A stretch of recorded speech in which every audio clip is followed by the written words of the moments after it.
fling, I just blocked a sudden enemy attack. This high-level adventurer says that it seems I've noticed his plans. Holding my waifu in one arm, I know these wiggas are eyeing my Barbie doll, so I'm slashing everyone away. And it seems that all those so-called friendly adventurers are attacking me from behind like the true snakes they are. I reply that, of course. I knew from the very beginning that they were thirsting over my girl and wanted my neck. 4 sudden slashes come from above, but I'm swiftly dodging everything. Another guy tries to hit me from the side, but I can easily block it and retaliate with a barrage of cuts. Unfortunately, I'm surrounded on all sides, but that's fine because I'm carrying a legendary demonic sword that no one else can wield. They're confused by my confidence, and it seems they don't know that every guy with white hair and a stylish scar on his face is a protagonist. 2 more jump in, saying that I'm just a kid and a bastard. They hit hard, and I'm pushed back, and before I can react, I feel something. From above, their leader is coming with a gigantic attack, the so-called meteor strike. He comes swirling at me with a barrage of fire and ice. The whole place starts to break, and an atomic bomb-like explosion happens. But when the smoke settles, I'm still standing. But hold up cause those dudes have no chill, and they are attacking me from all sides once again before I can breathe. I leap to the side, and the leader says that he's happy that I was suspicious from the beginning because now it's not a disappointing fight. It's my time to go on the revenge attack, so I prepare a meteor vision. Another one tries to stop my conjuring, but when his blade meets mine,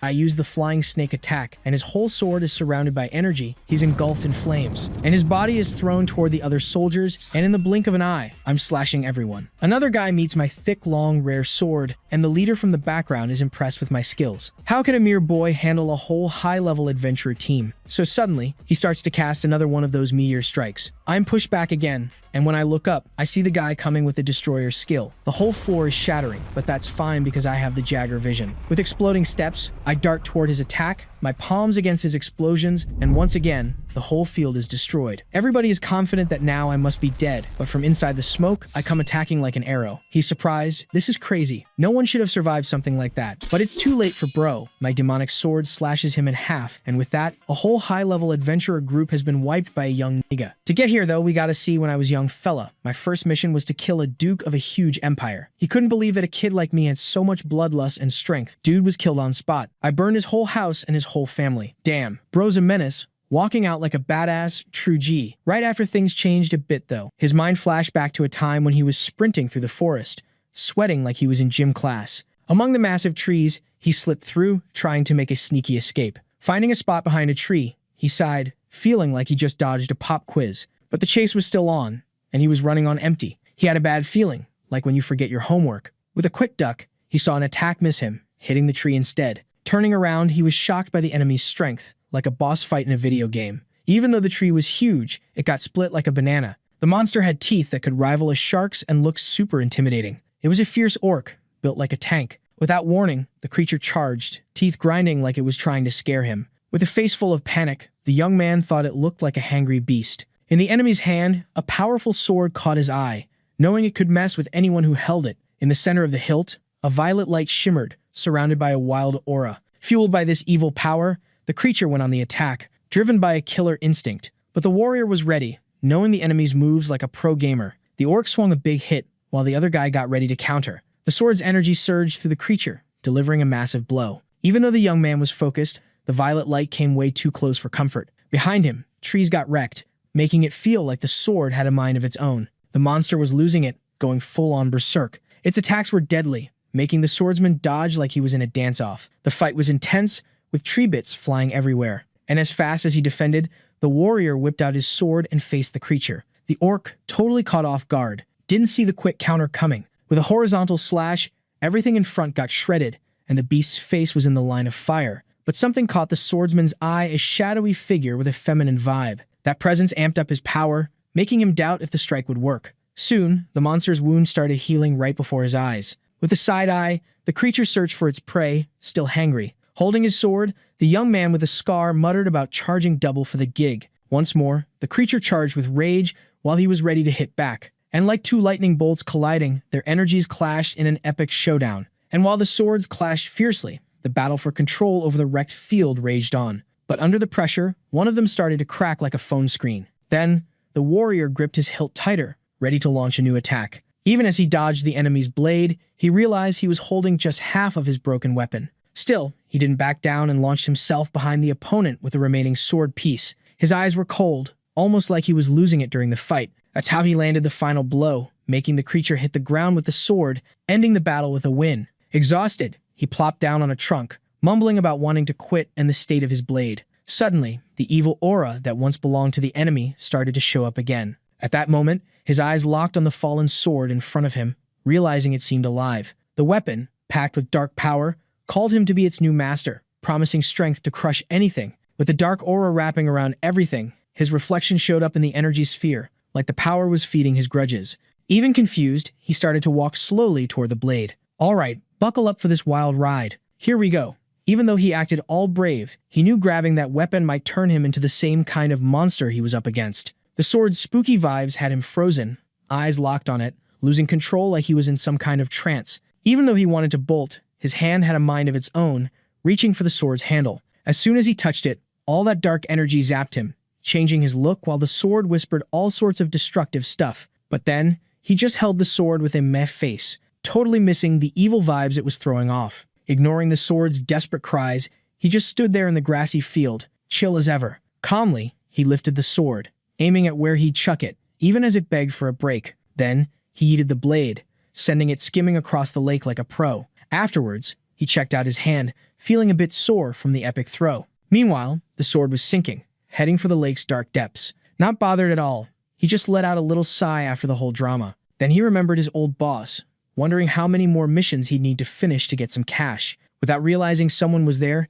he started whining about being tired and broke. When he noticed, there was a girl with dark hair and fair skin, giving him a serious look, arms crossed. Thinking she was just some lost kid, he walked past her, leaving her totally confused. To stop him, the girl grabbed his wrist with a grip of steel. Her face was all about confronting him, asking how he dared ditch his owner, leaving him baffled. Sweating bullets, he forced a smile, saying she must have the wrong guy. As he tried to leave, the girl got all restless and ordered him to stop right there. Fed up with being ignored, she clenched her teeth, boiling with anger and frustration. And then, she shouted, accusing him of touching her inappropriately, shocking the poor guy. Freaked out, he yelled back, asking what nonsense she was spouting in front of everyone. Behind him, a crowd gathered, judging him hard for what they thought he did. Fuming, he asked why she was pulling this stunt. Pointing her finger, she shouted she'd been abandoned in the lake. And with his face drenched in sweat and fear rising, he finally got it. The girl was actually the cursed sword. With arms crossed again, she confirmed with a grin she was a magical weapon left in the lake. Then, she whined about being tossed into the lake without a care.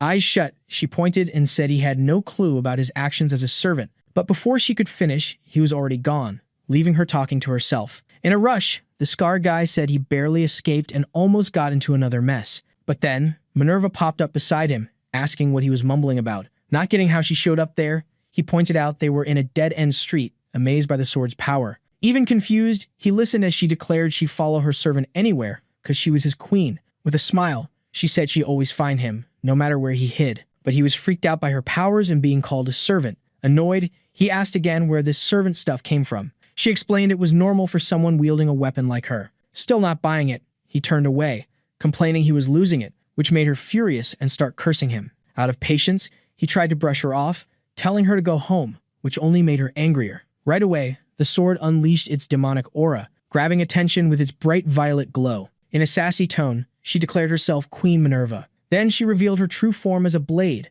surrounded by demonic energy. But instead of being impressed, the guy was just confused by all the drama. While she hyped herself up, the sword demanded he fall for her majesty. Fed up, he grabbed her wrist and pulled her along, making her nervous. On the way, she yelled for him to be gentler and begged her servant to be kind. When they reached the city, glowing in the sunset, they headed to the old man who hired him. Even with the grumpy girl by his side, he grinned like a fool. The old dude was surprised to see him again, but the guy explained he wanted to talk about the demonic sword, shocking her. When he revealed it was a cursed weapon, the old man was even more puzzled by the whole weird situation. Things got real awkward when the dude grabbed the girl by the shoulders and said she was the sword. The room went dead silent, like, who even thinks a girl can be a sword? Then the owner of the place pulled a face that screamed, what the heck? And the guy scrambled to explain himself. He was talking a mile a minute, trying to spill the tea, while the sword just stared, shocked he wanted to ditch it. Minerva started bawling like a drama queen, grabbing everyone's attention. Her face was tomato red, tears everywhere,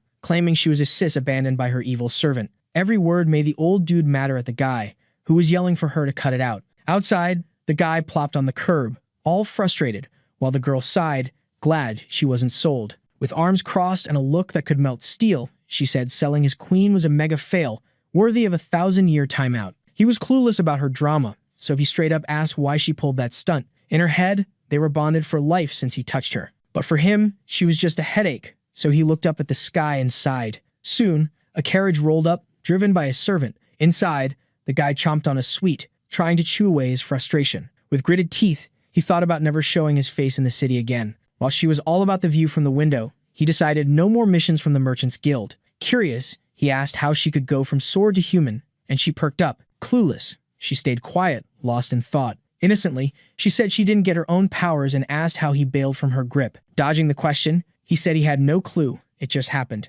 But the mystery bugged them both, and they tried to figure it out. After a bit, the carriage stopped, and the driver said they were there. He got out slow, but she was already outside waiting. With a smile, the guy thanked her for the ride, and the young man nodded back. Out of nowhere, the driver handed him a card with a symbol, hinting he should check out the House of Roses sometime. Saying they'd meet again, he left while the young man kept his cool. But the girl wasn't feeling the politeness and griped he never treated his queen that way. Annoyed, he shot her a look and said she was just a pain. He turned and said she could go solo if she wanted, but she said he was just running away again. Up ahead, they hit Epilum, the biggest city in the province of Kaid, buzzing with life. Her eyes lit up at everything, amazed at how humans had leveled up. Checking out a fruit stand, he called her a country bumpkin, which ticked her off. After strolling together, they reached their spot, and she stayed quiet, taking it all in. They started bickering again. She asked if she'd be sold again, and he thought that was nuts. When they knocked on the door, he was all quiet, making her think he was nervous. Finally, he walked into a room full of people, some even rocking armor. A red-haired woman in uniform greeted him with a smile. Chill. He asked for a mission, and she wanted his ID card. Calmly, he slapped it on the table, shocking everyone with Jagger's signature, the warrior of destruction. All eyes were on him, making him super uncomfortable. Ticked off, he just asked for the mission list, while the redhead, all jittery, handed it over. While he checked out the tasks, others whispered about his past and where he'd been. In the end, he picked a mission and was set on that one. Soon, he got the intro letter he needed to get the job done. Minerva was hyped hearing everyone call her servant an assassin and warrior of destruction. He was one of the 5 great warriors, which explained the hype. But it bugged him big time, the main reason he dodged the city. His face showed how much it bugged him, and as if the city's noise wasn't enough, he had to hear the sword's laughter mocking his issues, making him curse her. After all that chaos, they ended up in a forest, arguing non-stop. She smugly said it was the only mission he got, not worthy of a legendary warrior, ticking him off more. To mess with him, she repeated the nickname that bugged him with a cheeky grin. Earlier, they visited a lady's house who said she'd been waiting for help since she posted the mission. Even without any surprises, he was all ears while his buddy hummed away, lost in his own world. With a burst of emotion, the lady declared he was her last hope to crack the case. Chill as a cucumber, he promised to find the lost critter, but his partner was off in La La Land. On the wall, there was this fancy painting of the lady with a cat on her lap, and it totally grabbed her attention. Because of the silly stuff she was saying, she got a playful bop on the head to snap out of it. After they bounced, he noticed the park was shut down because the animal had gone MIA. To roast him, she joked about a mighty warrior hunting a tiny kitten, cranking up his frustration. Pointing his finger right at her, he yelled that it was all because of that living weapon's existence, but she just shrugged it off. Things got heated when he blamed her for his sword snapping, saying he couldn't fight like that. She clapped back, reminding him he said he didn't have any weapons left. With a cheeky grin, she asked if being his queen wasn't enough. Teasingly, she touched his chin and said even without giving her anything, she'd still make him the strongest. The offer was tempting, especially with her smooth talking, almost making him cave to ambition. But that idea made him pause and think hard. His eyes locked on her. In his mind, he saw himself winning under a violet moon, surrounded by defeated foes and his flag flying high. That thought snapped him back to reality, and he quickly pulled his hand away, realizing this wasn't the right path. As payback, he flicked her, making her yelp in pain. He called her out for being childish, and she curled up, trying to soothe her forehead.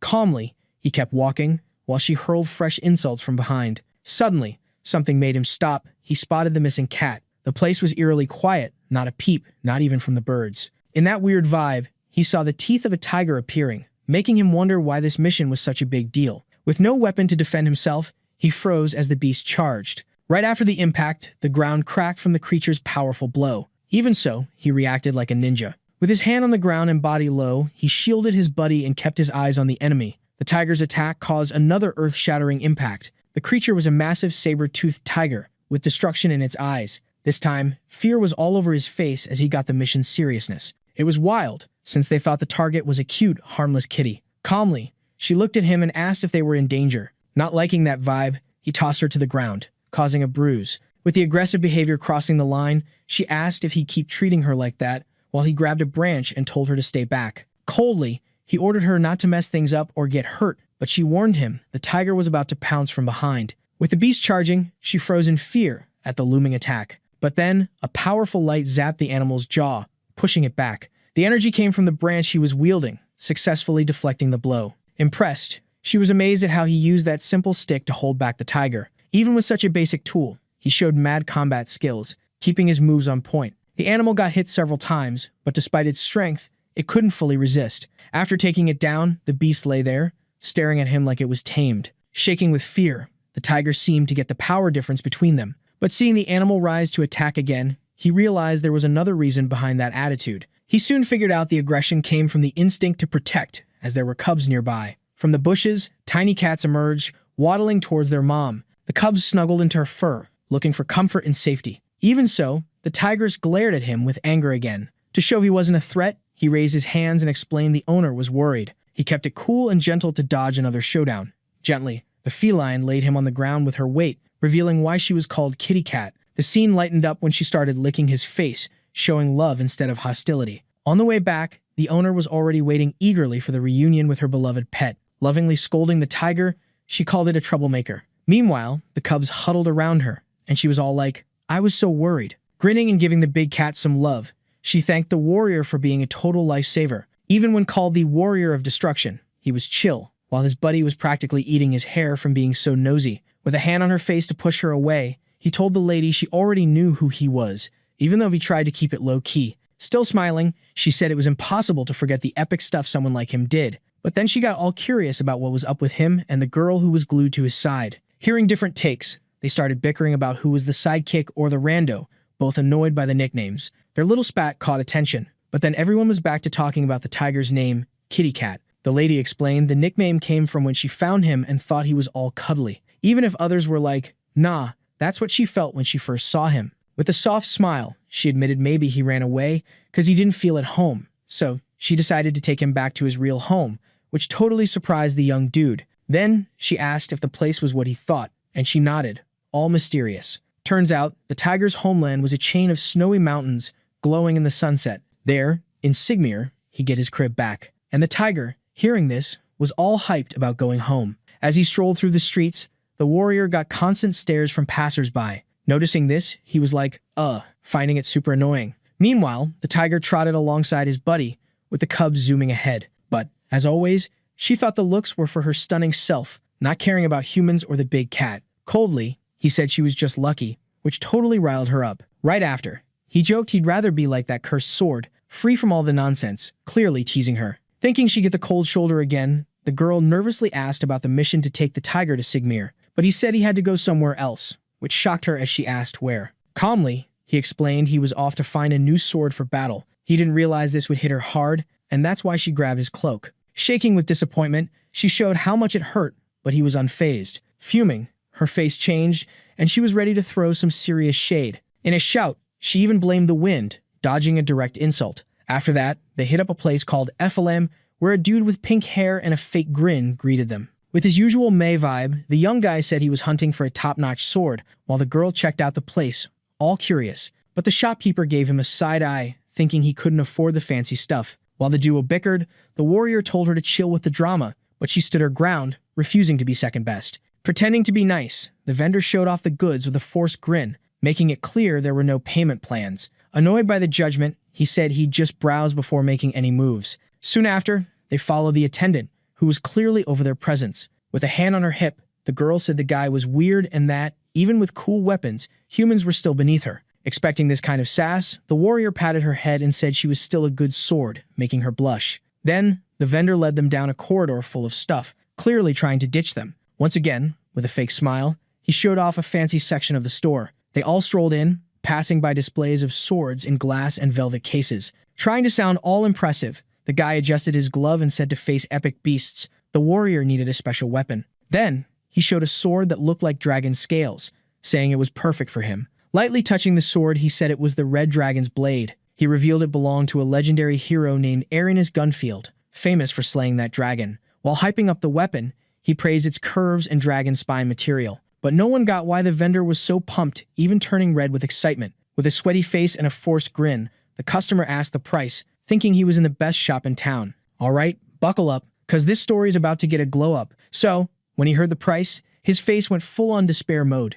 Cause, yeah, his wallet was crying. He asked to see another one, and the attendant, already knowing the dude was broke, tried to hide his face with a super awkward smile. They kept strolling down the hall, chatting about prices, and it was obvious the vendor was trying to make him ditch the idea of buying anything. But then, the receptionist was all speedy to show the next sword, but our destruction warrior hit the brakes when he spotted a different weapon. The manager explained that the bluish blade was snagged by Sir Carl, one of the big 5 warriors, and it didn't even have a name or price yet. But when he touched the weapon, the fancy guy got all huffy, like it was the ultimate no-no. Feeling some mega energy vibes, he locked eyes with the sword and couldn't look away. Totally mesmerized, he moved in slow-mo, reaching out to touch it. When he grabbed the hilt, a blue glow popped out, lighting up the place like a mini rave. His eyes sparkled with awe, and a tiny grin crept up, showing he was totally smitten with the weapon, deciding to snag it.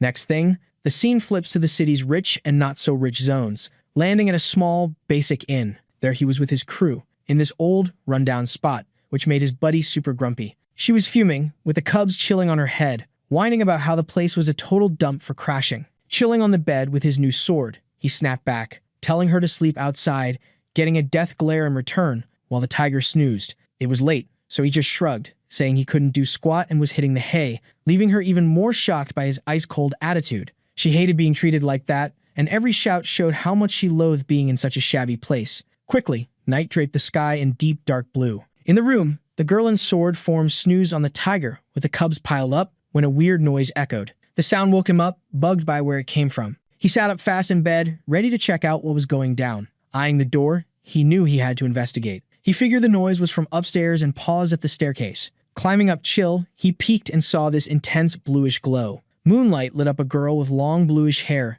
dressed in white, surrounded by her own power. All he could see was her back and her glowing hair strands. But, with zero patience for drama, he facepalmed, showing he was totally lost on what was happening. Still, he messed up his hair and said, crying like that wouldn't fix anything. At that moment, the girl turned, shocked by his words. Her eyes were waterfalls of tears, full of deep loneliness, though it didn't really explain all the drama. When he tried to speak again, she cut him off, saying everyone she ever knew was gone. Calmly, she put her hand on her chest, where a blue stone was, and said she didn't want anyone else around, having lost everyone already. Her words made him think about who she really was, and in his cold stare, there was a wish not to lose anyone else. Without moving, he watched as tears streamed down her calm face, and she revealed she was a cursed sword named Sui. Under the stunning night, they chatted about this new buddy, and he wanted the deets on being a cursed sword. While checking out his own hand, he tried to piece together the day he bought her, remembering everyone who wielded her bit the dust. And so, Sui calmly answered all her new master's questions.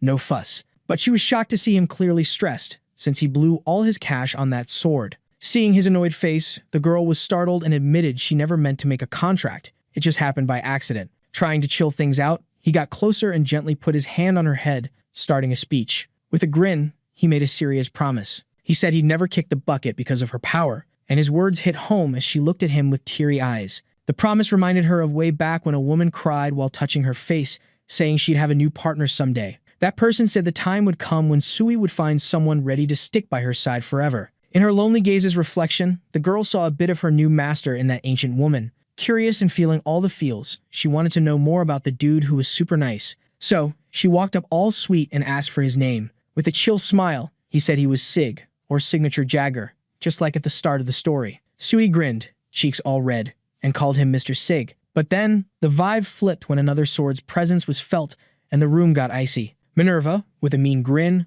wasn't cool with someone else, stepping in and called the newbie a stranger. Her scary vibe left the shy girl barely able to say her name. The blue-haired girl was all confused by the veteran's sudden attitude. In a shady tone and with a sneaky smile, the sword of jealousy got all worked up finding out the newbie was cursed too. Her look turned wicked, wanting to keep Sig as her only servant. But to wrap up the drama, he stepped in, bored, and tapped her head, shutting down the possessive talk. This time, she wasn't feeling it and got even more annoyed, but he explained that being unique meant not acting like that. His words made her think, and she went quiet, pondering what being unique and worthy meant. Realizing she overdid it, she shot a bitter look at the new buddy. Sweetly, Sui asked her veteran to take good care of her, as she have a new life with her master. Finally, Minerva got what Uni meant being unique or an older sister and realized she couldn't act like a brawler. Then, the scene switched to the snowy mountains, where the tiger would be left. Sui was wiped out, while the other was buzzing with energy, probably from making her repeat her title all night.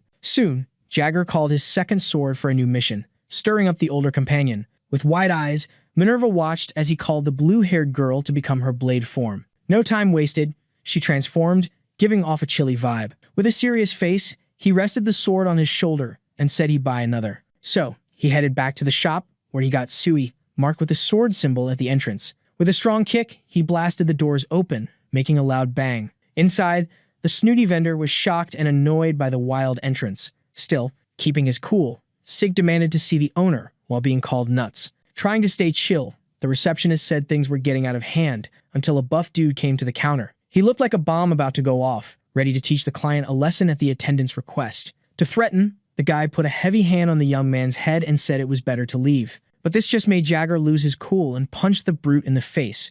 With the hit, the security guard flew backward. Still, the warrior, looking grim, insisted he wanted to see the shop owner, not some useless guard. Tired of being ignored, he went back to the attendant, who shook in his presence. With the sword in hand, he pointed the blade at the aristocrat's neck, who clenched his teeth in fear. Coldly, he asked again if the fool planned to call the real boss. The man started yelling, saying his title was a big deal, and he wouldn't take threats. But suddenly, someone barged in shouting, cutting off the argument. The arrival of that person didn't faze the warrior, but left the receptionist shocked. It was his dad, the real shop owner, who came in with other guys, confused about the chaos. Trying to cover up, the son lied, saying nothing serious happened, but the dad told him to zip it and focused on the visitor. They started talking, with the elder wanting to know what was up, while the young man wanted to confirm he was talking to the boss. Impatiently, the old man said he wouldn't take excuses and wanted a solid reason for the young man's actions. With the ice sword in hand, the warrior revealed he was the feared warrior of destruction. The weapon's energy glowed in his eyes with a bluish, threatening light. With force, he slammed the sword into the ground, making ice crystals pop up around him, showing off his power. Still with a cold stare, he threatened the shop's rep, accusing it of selling a cursed weapon. The words made him think about the risks his shop would face if the truth got out, even with the son trying to prove innocence. As he watched the blade slice through the ice he made it clear he wanted fair payback. Then he turned to the attendant, who was now freaking out, and begged his dad for help. Amid the chaos, the warrior announced he'd take an arm as payback for all he'd been through. The move was so fast, the receptionist shut his eyes, sure his end was near. But when nothing happened, he peeked to see his dad with his neck near the blade. The old man had stepped up, offering his own life for his sons. Seeing this, the warrior just sighed deeply, as he never acted out of meanness, only with purpose. The man then stared at him, hearing him say that dad love was touching, but he still needed something in return. Soon after, the empty display case of the red dragon sword was shown, the one he had his eye on earlier. Meanwhile, the attendant was kneeling at his dad's feet, who was super disappointed, even claiming he tried to help the customer. His words didn't cut it, and as punishment, the old man left, calling his son useless and weak in that moment. These words hit the young man's pride, leaving him drowning in sadness, with a shadow over his face. At that moment, a growing anger took over the attendant, who clenched his teeth and saw the veins pop on his face. Meanwhile, Sig was already holding the red dragon's sword, being called by the ice girl to answer a question. They both walked side by side when Sui wanted to know if he was really going to cut the guy's arm. With a bitter look, he made it clear he wasn't crazy and wouldn't do something like that without reason. Curious, she pushed, saying from the start he just wanted to snag that powerful sword. Then, he raised the blade to face level and explained he did it because he hated the seller's arrogance, seeing the act as fair payback. Even so, she still didn't get why he went so far, but the truth was it all boiled down to his life motto, gratitude and beef. After that, the crew headed to the Cathedral of Roses, where carts often rolled by. With arms crossed and always grumbling, the dark-haired girl couldn't handle him having another sword. Her face showed major jealousy, and she didn't hide wanting to be the only one in his arsenal. To tease her, he ran the new weapon across his cheek, saying with a grin it was just a basic sword, not what she thought. While they bickered, Sui stayed quiet beside the tiger, visibly awkward with the scene. Unable to take it anymore, she decided to call her master, who turned to listen to her. With teary eyes, she whined in a cute way that only the new weapon got attention. Trying to fix it, Sig gently said he was just checking the blade, but she wasn't buying it. Still shy, she put her hand on her chest and started recalling the events. In his mind, the situation felt like a big déjà vu, But before he could finish the thought, she shouted about how well he knew how to pamper her. This statement froze him, as it was too wild for the moment, and he feared everything would spiral out of control. But there was no escape. Soon, people gathered to gossip and judge, leaving him anxious and stressed. Annoyed, he threatened to return her if she kept up the drama, but she turned her face, refusing to back down. With the experience he had with the other sword, he just placed his hand on her head, trying to chill her out. Sui loved that move, even though he felt like tearing her apart, even taking the blame for the mess. Right there on the street, strangers came up calling him by name, which caught him off guard. Among them, a bald guy introduced himself, not looking very trustworthy at first glance. Even so, he smiled and said his name was Mark, letting him know he'd joined the same expedition. Politely, Sig shook his hand, though he suspected someone from the hiring company leaked his info. Soon after, the bald guy checked out the warriors' unique team, a jealous girl, another shy one, and a tiger with 3 cubs. Trying to stay polite, he approached the queen to introduce himself, saying they traveled together to Emilia, but he was flat out rejected, being called incomplete. Mark, on the other hand, kept smiling, not getting how such a small girl could be so cheeky. In fact, she was mesmerized by the shine of his head, which looked like a golden crystal ball. After a few minutes, everyone was already in the carts, driven by the guys with the new member. Inside, Sig was chatting with someone about how wild the human world is, while tiger cubs clung to him like he was a jungle gym. So he glanced at the master, who was already grinding his teeth like he was trying to turn them into diamonds. His queen was busy giving the bald guy a makeover, not getting why everyone was so annoyed. Sig, totally out of patience, told her to come back, but she ducked behind the guy, playing hide and seek. And boom, the argument kicked off, with him insisting she stick by his side, while the cart rocked like a roller coaster. Later, they lit up a bonfire in the forest, setting the scene for some serious chill vibes. Trying to patch things up, the warrior said sorry, and the bald dude was all chill about it. The guy then shared how his daughter flipped his world upside down, while the other just smiled, hiding his yawns. Mark, with a cheeky grin, asked if it wasn't cool for her to be so spontaneous. There was the girl, playing on the tiger, with Sui watching silently from her corner. The guy started chatting again, saying maybe it was destiny they crossed paths. To back it up, he flashed a fancy drink, using it to win the warrior's trust.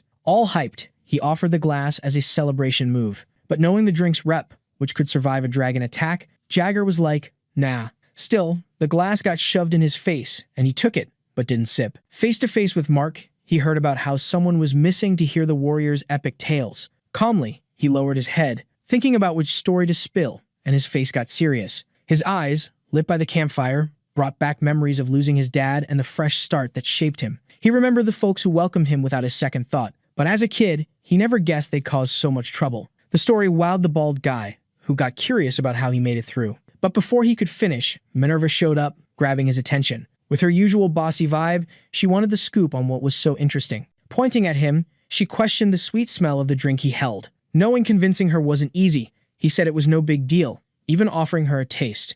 That got her excited, saying she was glad to see him stepping up. Just for that, he almost regretted it, but she snagged the glass, claiming it as hers. Without a second thought, she downed it all, while the bald guy freaked out seeing her chug it. With a mischievous glint, the warrior continued his tale about being saved by a mercenary who taught him loads. Meanwhile, she finished the drink, her face turning tomato red. Still calm, he turned to the nervous guy and said the first lesson was to repay kindness double and grudges tenfold, and the second was never to trust someone smiling with hidden motives. That's when the glass slipped from her hand. As a side effect, she felt heavy, and darkness slowly wrapped around her. Before she fell, Sig gently caught her, holding her close. Even though it was a kind move and knowing she'd be okay, he supported her while locking eyes with Mark. With a cold, dark look, he faced the man's silence, waiting for truths he clearly didn't want to spill. Then, Mark reached for his sword, matching the icy stare of the scarred young man. While holding his queen, Sig kept a firm gaze on the enemy ahead. Mark's anger showed when he asked, through gritted teeth, when the other had caught onto his plans.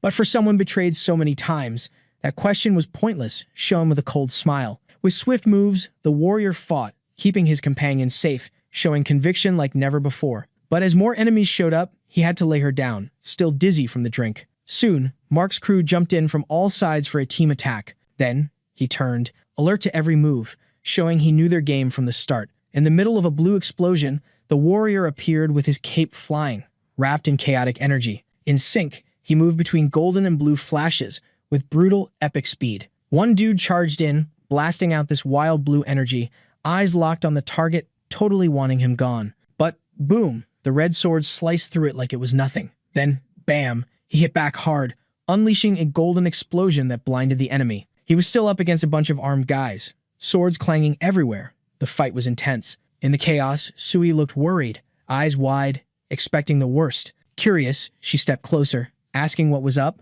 and he whispered her name. Chill. He told her to bounce with Minerva, who was still down and super mad about the whole mess. Even though she didn't want to, she took Minerva, insisting she could help, but he was like, nah. His eyes went cold again, gripping the red sword tight, making it clear it was about to wrap up. The goons laughed it off, clueless that the end was near. Wanting to finish it, he made it clear he was taking everyone down. Quick and slick, he popped up in front of one enemy, demanding to know who was behind the attack. To the enemy, he was like a sword-dancing ninja, but got no answers. Despite the pressure, all he got was a bunch of curses as they charged back, all fired up. Their weapons clashed with the red one, blocking a hit aimed at his face. Then, with a burst of power, he spread his arms, blasting two enemies away. The move took a lot out of him, and he caught his breath as smoke rose from the blade. But something was coming, and his instincts kicked in. Looking up, he saw something zooming in, leaving him shocked. Above, Mark swooped down, glowing red, ready to strike with his sword. A blue light shot from the weapon,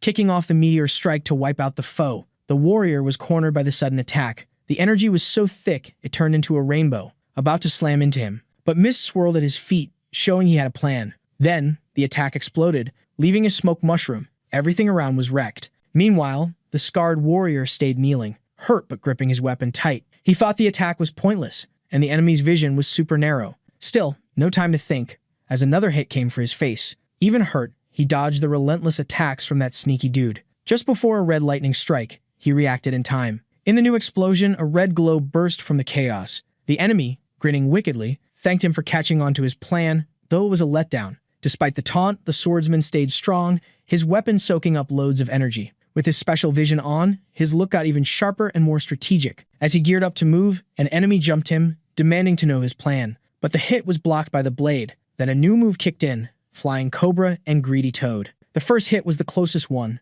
zapped by golden rays from the sword. He charged in, taking the enemy out midair, leaving the rest freaked by his deadly style. With icy eyes, he aimed at anyone daring to get near the red sword. Even with his clear power, another enemy tried to take him head-on. The swords clashed in a test of strength, while a mere goon tried to match him. During the clash, the bald guy taunted him again, doubting he was more than just a name. Ticked off, he focused his energy, swearing payback for the damage done. To dodge bigger issues, the swordsman quickly backed off from the pressing hit. With gritted teeth, he felt the pressure, looking for a way out. The enemy's energy turned dark and intense, channeling into a special move called Jagger's Vision Destroyer. When it hit the ground, the impact cracked it, blue energy bursting everywhere. Still, he didn't back down, walking into danger, fearless. He punched the ground, making more cracks, set on ending the fight. Then he sprinted straight at the destructive wave, ready to show his real power. As he neared the impact, he planted his feet, prepping the final move. With his hand ready, he was set to crush his enemy's hopes.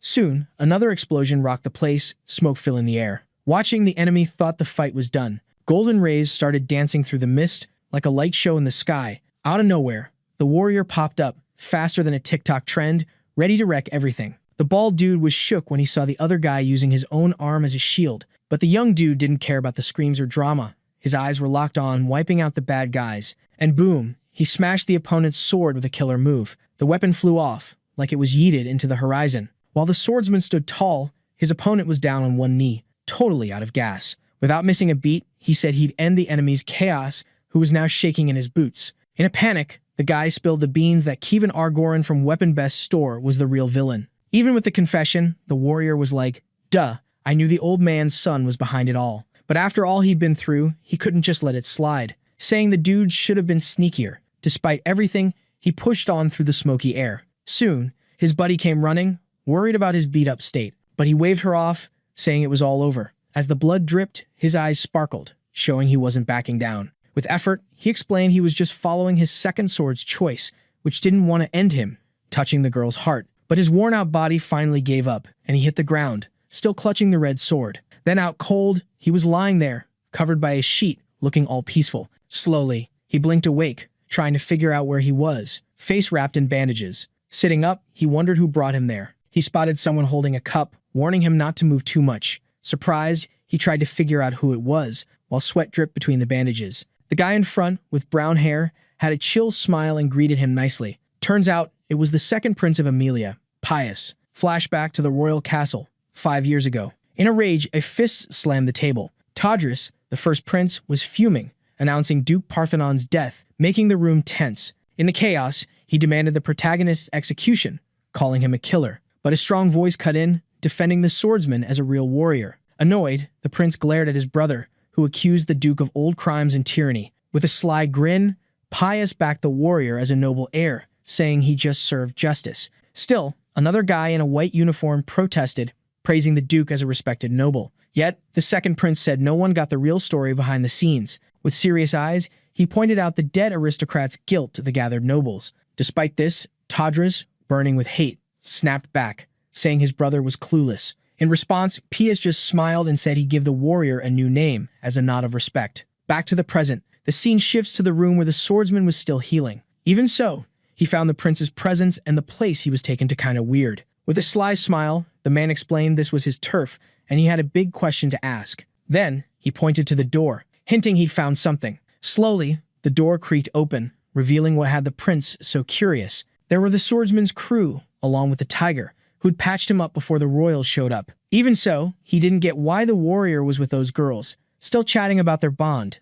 Sighing, the young man said it all started when he got stuck with the title of Warrior of Destruction. He remembered the lonely days in a village, always getting hassled by bullies. Because of this, he got hurt a lot, and now he felt more at ease with his new squad. Soon after, one of the prince's aides called his name, grabbing his attention. Coldly, he asked for more respect for his master. This ticked off the companion, who snapped back, only to be held back by the other. Her blunt reply made the guard uneasy, reaching for his sword hilt. That's when his name was dropped, Roches, and he was immediately stopped by the prince's order. Standing up, Pius asked if the warrior had any self-defense skills. With one hand on his hip, he stepped closer to the bed, recalling the motto of double gratitude. Once again, his intense stare screamed, "Payback's gonna be epic, dude." But the swordsman, totally chill, just eyeing him with a side of suspicion. The prince, acting all friendly, was like, "Bro, you owe me big time for all that stuff." Straight up, he was like, "Cut to the chase, man," shocked it was just a mission. Once he agreed,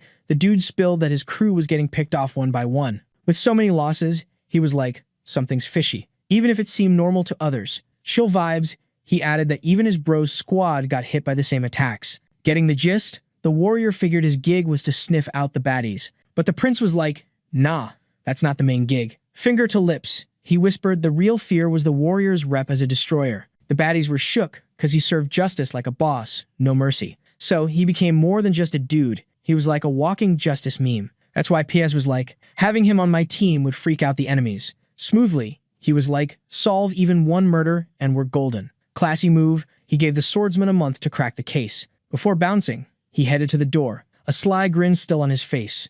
He winked, inviting him to New Temian's sacred city to kick off the mission. Fed up with the drama, the young dude sighed like he wanted to vanish. In his head, he was all, ugh, more drama, while a dark vibe surrounded him. Then, his buddy rolled up with a nervous grin, asking how the chat went. He remembered using her as bait to dodge the bald dude, bracing for payback. He also recalled the tiger cubs that teamed up with her, trying to explain it all. So, he was like, chill. No one got hurt in the last rumble. Hearing this, the girl paused her punch, staying quiet. Even though he was surprised, he was nervous about her new reaction, used to her wild side. For the first time, she showed she cared, not wanting him hurt without her say-so. This confession left him speechless, seeing her softer side, which was her way of caring. But since he didn't say anything to calm her, her moody sword was like, "You mad, bro?" That was enough to kick off another round of bickering. Soon she tried to bite him, while he gently patted her head. Meanwhile, the blue-haired one looked sad, scared he'd get hurt or worse cause of her. Even trying to hide it, she struggled to keep her feelings in check. With her hand on her heart,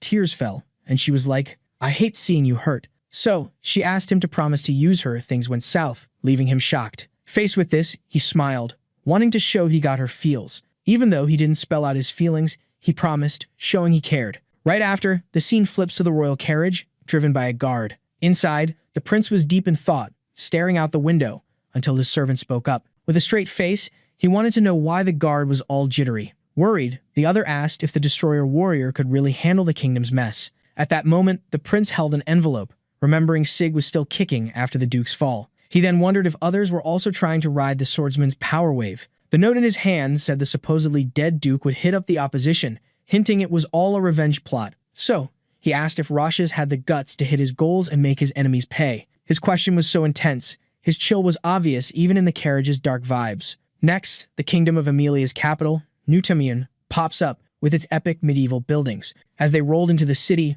Minerva was totally awestruck by the view. Her eyes sparkled like gold, amazed by human achievements since forever. During the ride, he explained it was the only city safe from invasions, no lost artifacts here. Feeling awkward, he was like, "Stop gawking like a tourist. It's embarrassing." Then, he told them to pick up the pace, with the tiger and its cubs tagging along. On the way, the streets were packed, like a can of sardines, but with people. Sui was stressing about getting lost in the sea of humans. Minerva nodded, looking like she was ready for a nap. Out of nowhere, she waved her hand to grab everyone's attention. With a cheeky grin, she joked about making all the humans disappear. Even the tiger was amused. But then, the swordsman showed up, putting his hand on her and the tiger's head, totally catching them off guard. He was clearly ticked off, reminding them not to stir up trouble in the city. As they strolled past the stalls, a vendor was hyping up some shoes, catching Minerva's eye. Another stall had something to cancel out drug effects, and she was all about buying it, but got a big nope. She pouted, cheeks all red, feeling a bit let down.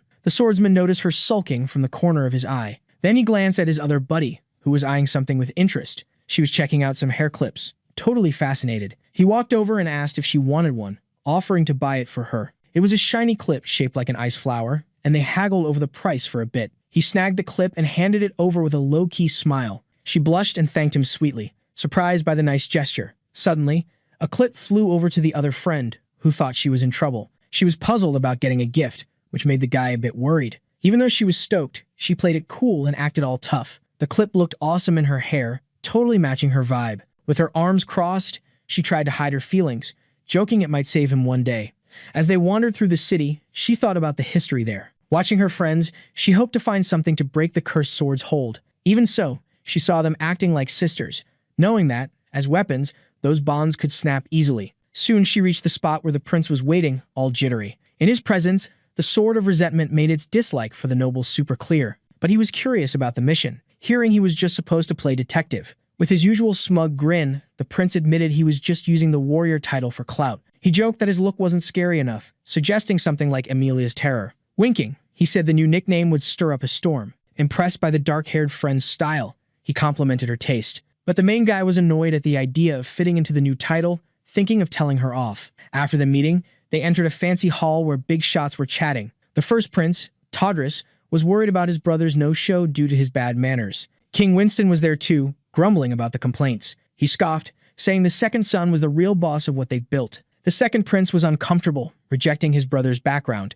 The king was surrounded by kids who ditched their duties for fun. Then, the butler announced Pius's arrival, cutting through the chatter. He walked in with his usual friendly vibe. His brother was not happy. Annoyed he showed up after the king. Pius explained he was late because he was with a guest, piquing his dad's interest. With the green light, the prince got ready to introduce the guest, making his brother even madder. The guest approached slowly, while everyone whispered about who he was.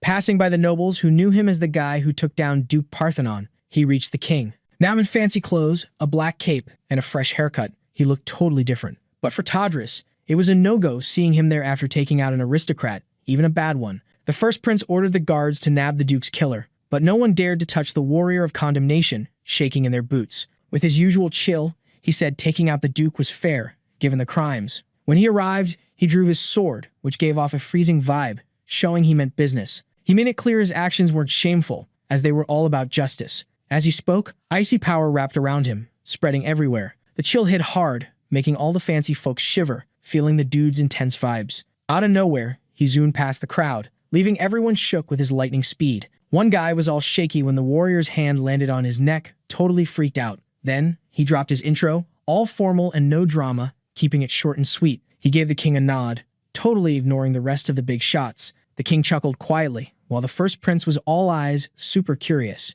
Then boom, the king burst out laughing, catching everyone off guard with his over-the-top reaction. But just like that, he stopped, shooting a mean glare, saying it was no accident. So, he told everyone to bounce, as whispers started flying around. This cranked up Todris's rage, hearing the warrior say he was just doing what the people wanted. Meanwhile, the second prince stayed chill, and the others got that the duke was a big deal for the older bro. Knowing this, he realized that the fallout from that death was a big deal. Looking at the throne, he saw the king trying to hide his anger, telling everyone to get back to the feast. Soon, the ball kicked off in Utemian, a big deal for the nobles, happening every couple of months. At first, everything seemed chill, but there was some shady stuff going on behind the scenes. Even with friendly faces, they were all about their own agendas, pretending to be all nice. To him, it was clear it was all a show, a quiet battle for power. Suddenly, a tap on his shoulder made him spin around. With his usual grin, P.S. said hey and hyped up his entrance in front of the nobles. But the warrior wasn't buying that he'd ever be accepted by those who tried to take him down.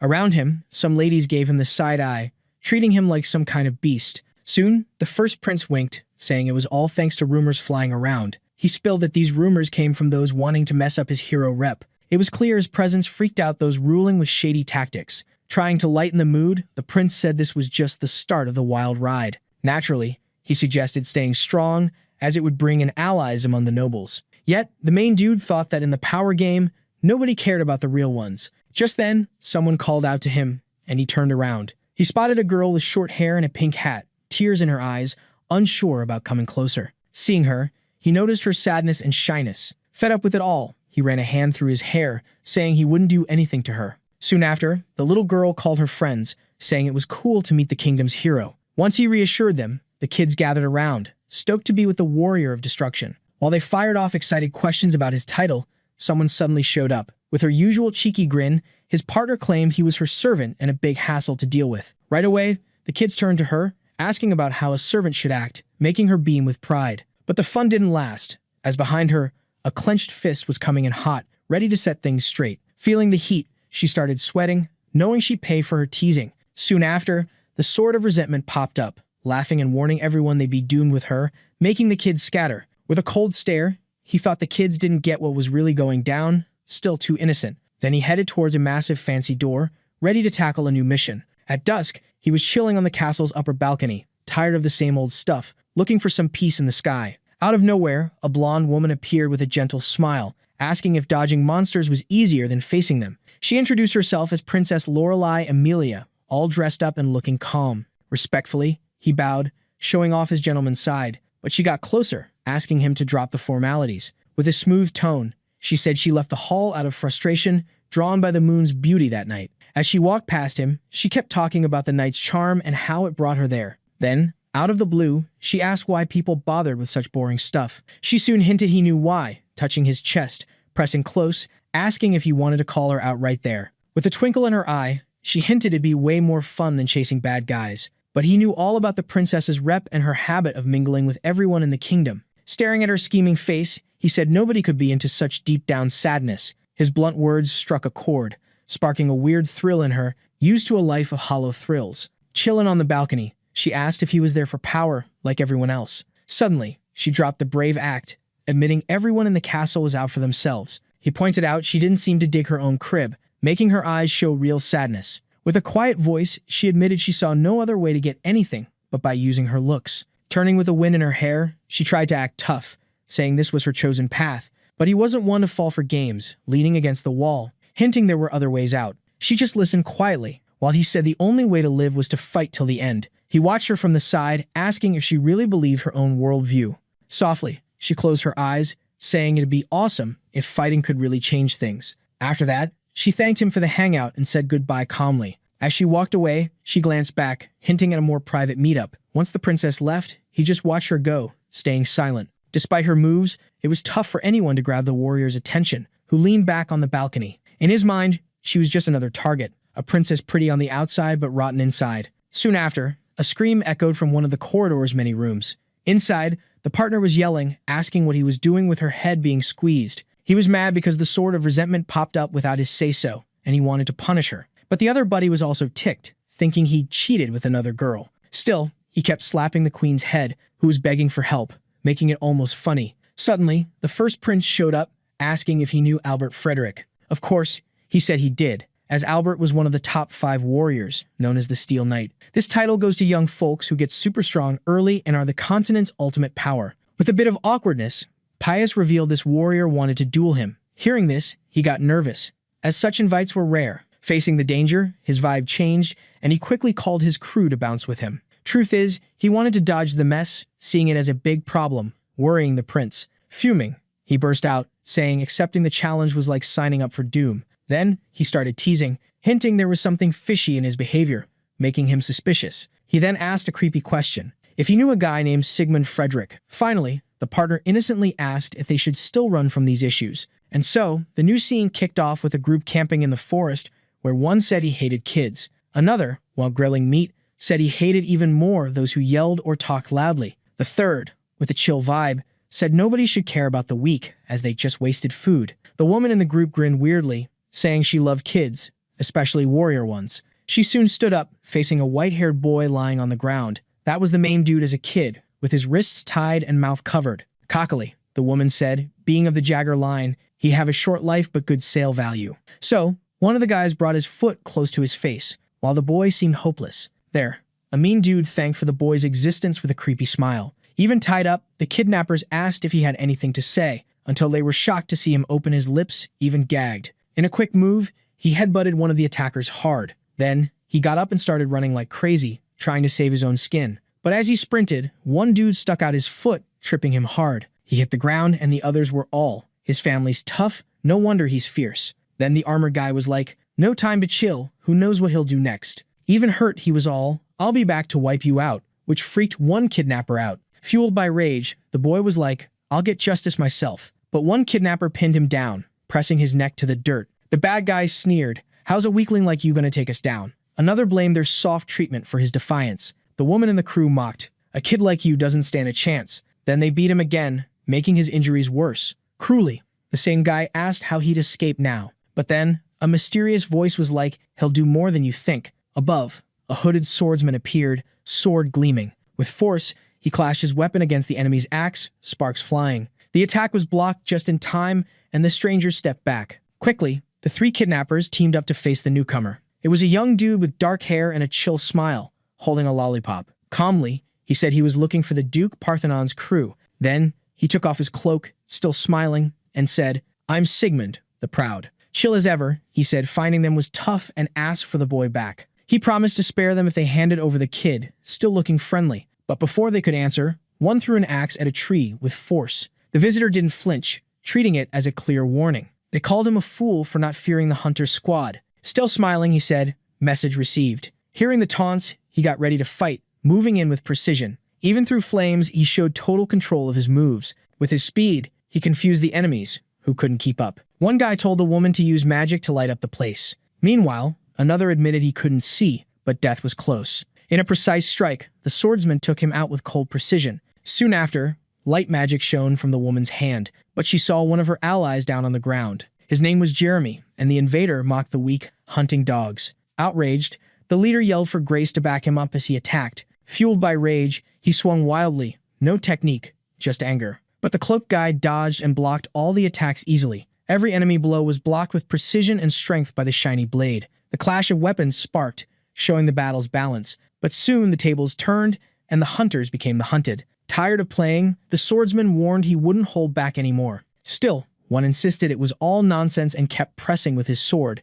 And when the attack lost steam, his face got smashed, leaving him to scream and curse, while the other stood victorious. With a cold stare and total focus, he readied his fist for the final hit. Then, he struck the enemy's chin hard, knocking him out completely. After winning, he just held his weapon, looking at the fallen body, showing who the real hunter was. Then he walked silently to the body on the ground, no remorse. But there was still one left, and with his weapon on his shoulder, he said he'd finish it. Then something caught his eye. Flames suddenly flared up nearby. A huge fire spread, like the start of an inferno. The woman was casting a powerful spell, symbols boosting the flames. From afar, she thought she'd won, thinking he was toast. But as she held the scepter, she saw a shadow moving in the fire. Even in the flames, he smiled and sarcastically praised the spell. Scared, the woman ran, calling for leader Benjamin, with no one left to protect her. Just like the kids she bullied, now she was the one in despair. Trying to save herself, she ran to the hurt boy, using him as a human shield. With a tiny knife, she threatened his life if the swordsman got closer.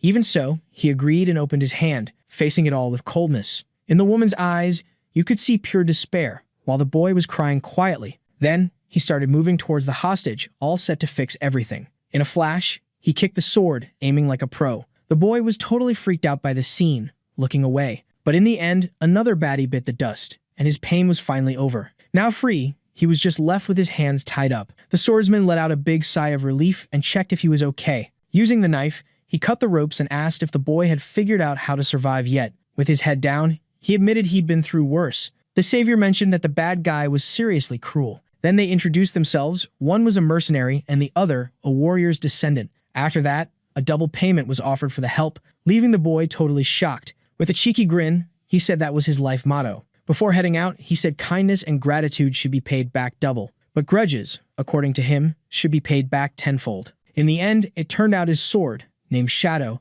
had a black aura. A year later, the two started living together, camping in the forest and munching on snacks. The mercenary praised the skewer he made, feeling like a top chef. Meanwhile, little Sig got all shy, saying the skewer wasn't that epic. Looking at him, the older one saw the tough times were fading away. Now the boy seemed to be living like a kid his age should. While munching on his sweets, he thought finally something good happened in his life. But Jagger warned that too many sweets could mess up his teeth and heard he should skip smoking. Like a responsible kid, he said overdoing sweets wasn't smart, getting props for being so unique. Then, the two hit up a bar restaurant for a decent meal. But the mercenary was already chugging drinks and slammed his glass on the table with excitement. Totally buzzed, he celebrated the moment with a beer cheer. Then, he asked if the boy wanted a sip, and the little one asked where they were, hearing it was a restaurant. While chatting about their plans, a pretty waitress served the food. Calmly, he flipped through papers and said the boy should be more straightforward. But reading a news article got him all riled up, and the little one wanted to know why. The article said the Cadrigo family was wiped out, which made him furious. He remembered their mansion, where he did an important job. They were the only ones who knew the Duke's dirty secrets, and planned to spill the beans.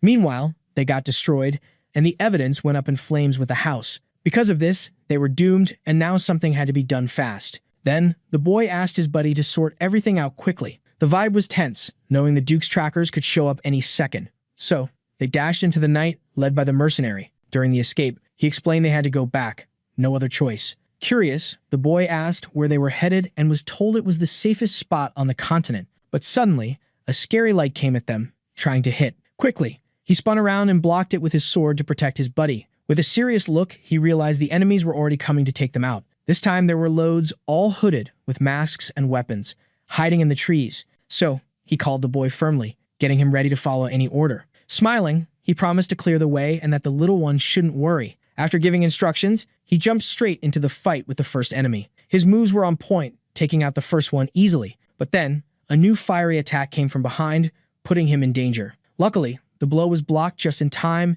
and the swords clashed hard. Actually, it was the boy himself who protected him, fighting to defend him. The attacks came from everywhere, front, back, and even above. With a powerful slash, the enemies planted their swords in the ground, showing they wouldn't back down, but they only hit the mercenary's cloak, as he had already dodged with the boy. When one of the attackers turned, he was shocked by the boy's determined look. Smiling, the older one said it was time to learn a key lesson in battle. Soon after, the enemies charged in a new wave of attacks. The blades came fast, and the boy feared for his protector's life. Then, he heard that the best way to win was to use the terrain to their advantage. So, his eyes went all icy again, and he just wiped out his enemies with laser-like precision. He threw out a challenge, asking if anyone else was brave enough to step up after seeing his epic power move. Then, he went on the offensive, dragging his sword like a boss, calling those guys nothing but hunting dogs. But he wasn't about to go easy on them, just moving forward with deadly accuracy. The dust was everywhere, making it hard for the bad guys to see, and they were whining about his mad skills. Out of nowhere,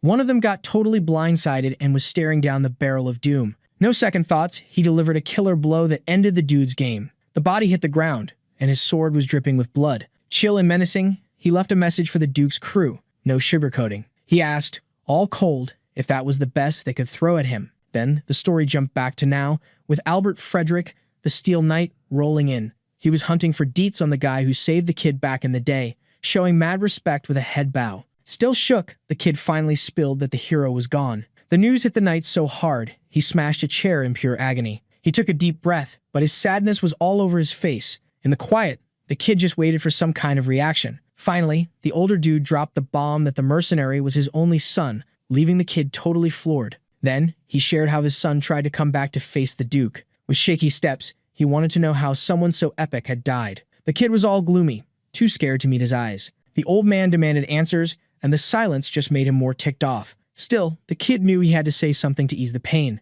With effort, he looked up and promised to reveal the real story of his master. but he laid down two conditions, which really ticked off the knight. He wasn't having his son treated like some object, and his anger was crystal clear. Then, the scene switched to a packed arena, with everyone buzzing for the fight to start. From up high, someone said no matter how tough he was, Jagger didn't stand a chance against a kingdom knight. Above the crowd, 3 thrones were set, with 2 princes already there to watch the showdown. Tadris, always grumpy, poked at his younger bro, saying he was too chill about the guest. But Pius just grinned, saying the day was too awesome for drama. Annoyed, the other turned away, showing his zero tolerance. Soon, a voice told him to zip it, and he turned to see who it was. Then the king of Emilia showed up with his guards, getting a warm welcome from his sons. Calmly, he sat down and shut his eyes, tuning out everything.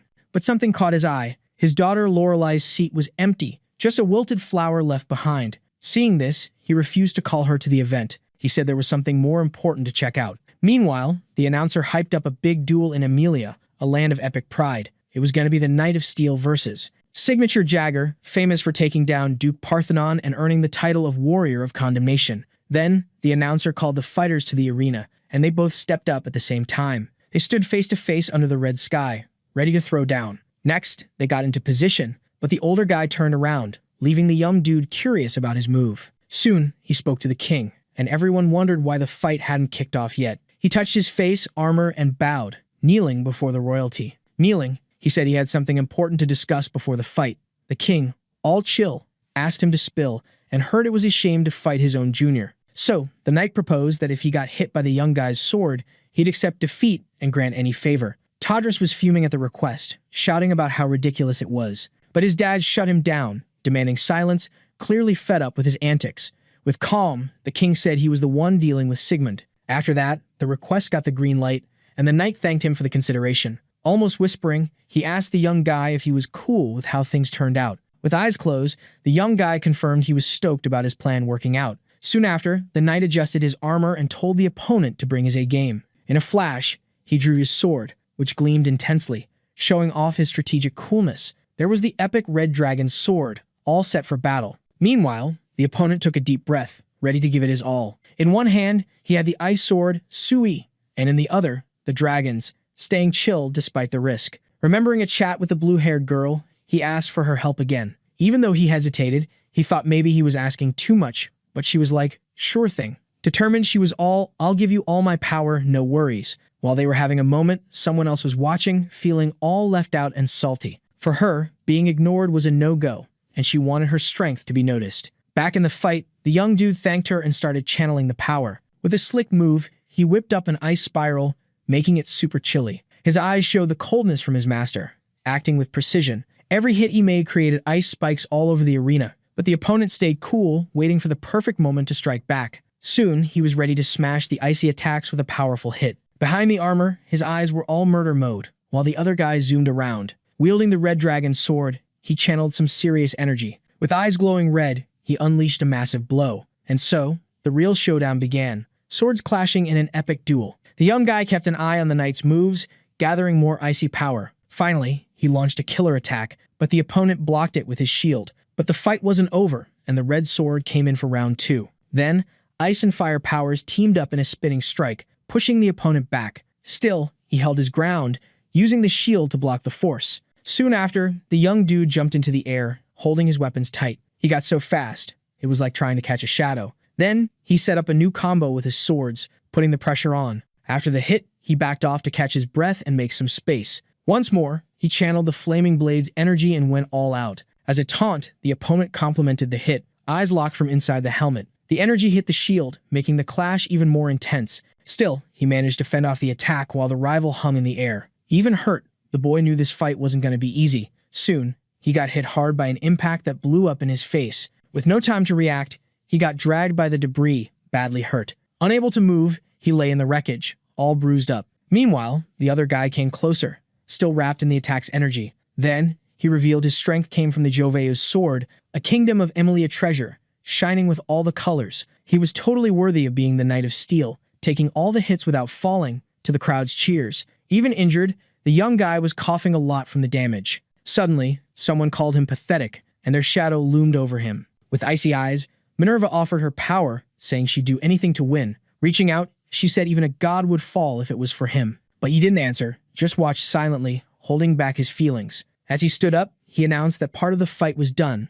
surprising her. With a sly smile, he pointed to the horizon, saying now it was really going to start. As she watched him leave, his partner called out, while he kept his usual cool look. Upset, she whispered, it was harsh to leave her after everything. After pulling himself together, he walked back to face the knight. Albert was waiting, eyes sharp, saying, it was time to wrap it up for now. Still coughing blood, the young guy gathered strength and called on the ice sword's power. Ready to wow the crowd, he started unleashing his energy. Even in pain, he grinned and declared he'd give it everything he had. With determination, he drove the sword into the ground, using all his remaining strength. Right away, a swirling ice mist started forming.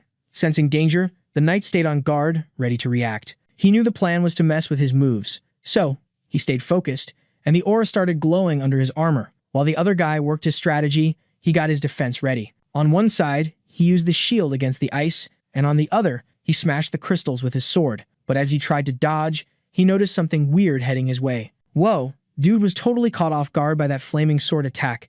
It hit the shield like a whip, no cap. For a sec, he was all impressed by the move, like something epic just clicked in his brain. Then, he figured out that Dragon Sword was way more OP than he thought. He got that the enemy's attack style was all about this strategy called Created Square. While checking out every move, he realized this tactic was a solid way to win. But the other guy had his own tricks, and his rainbow sword was no joke. That power made the other dude freeze. Like, how do you even escape that? The hit was so epic. A wave of energy just blasted across the field. Still, the knight stayed on his feet, even though he was totally wiped out. For the first time, he whispered that this duel was seriously tough. One of them was super beat up after all those crazy attacks. While the young dude tried to catch his breath, he got props for using the sword to make up for no mana. The opponent was like, maybe chill before you totally burn out. But he was like, nah, I'm not done yet. No way. All focused and ready, he said there was still something big to show. Then, he crouched down and got set for his next epic move. With insane speed, he dashed in a straight line, cracking the ground beneath him. He was so fast, even his enemy couldn't keep up with his moves. In response, the knight got ready to counter, sword aimed and all. But the boy just kept going, even if it meant risking it all. At first, it looked like he got nailed by the final attack. This made the opponent freak out, thinking he might have gone too far. But he popped up with a fierce look, wielding Soi like a boss. Seizing the moment, he landed a direct hit on the knight's armor. The impact was so wild, the helmet went flying. Without a word, the man just stared at the sword aimed at his neck. And the young dude's eyes had that same icy vibe as his old mentor. Meanwhile, the old guy realized he was caught in the trap on the ground. Too late to do anything, the ice was already creeping up his legs. The crystals grew, making the technique's goals super clear. Right then, his face was like, oh snap, too late to get it. Then, the young dude jumped and pulled off his last move of the plan. Even trying to fight back with the sword, the knight was already kinda stuck. Freaked out, he heard the others say it was all to show a memory of Sigmund. Seeing the young dude's chill smile, he saw his own kid's reflection. But it was all a setup to land a direct headbutt. The skull hit was brutal, sending the enemy flying.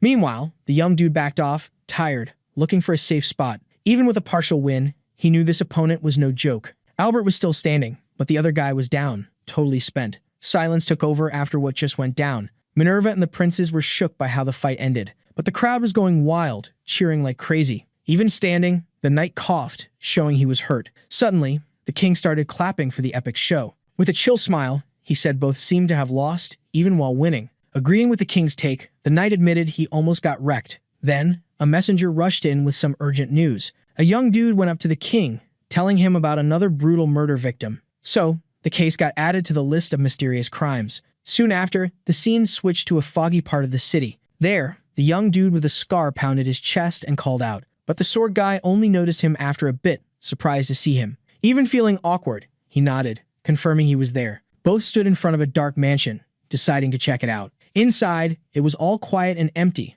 like a ghost town. As they went further, something caught their eye right away. In front of them, a lifeless body lay, blood splattered on the walls. Then, the younger one got closer, checking out the crime scene. He asked his partner about the weird fact that the body was clean, even with a sword used. No defensive wounds showed the victim was taken out without a fight. This clearly showed the killer was superior and known to the victim. Such a theory pointed to the perp having ties with noble circles. So, the investigator asked if there were any suspects. All right, buckle up, because this story is about to get a glow up. The other dude suggested the first prince but threw in some details that totally didn't add up. Among them were messages left for followers, like a threat to the warrior of destruction. Spooky, right? To the young guy with the scar, this was just someone trying to twist the rumors about him. As the crimes piled up, His rep as a royal vigilante blew up all over the city. This freaked him out, because someone was using his name to hide their shady plans. Soon, his buddy gave a sneaky grin and asked who he thought was the bad guy. Even though Prince Pius was on the list, there was a sketchier crew involved.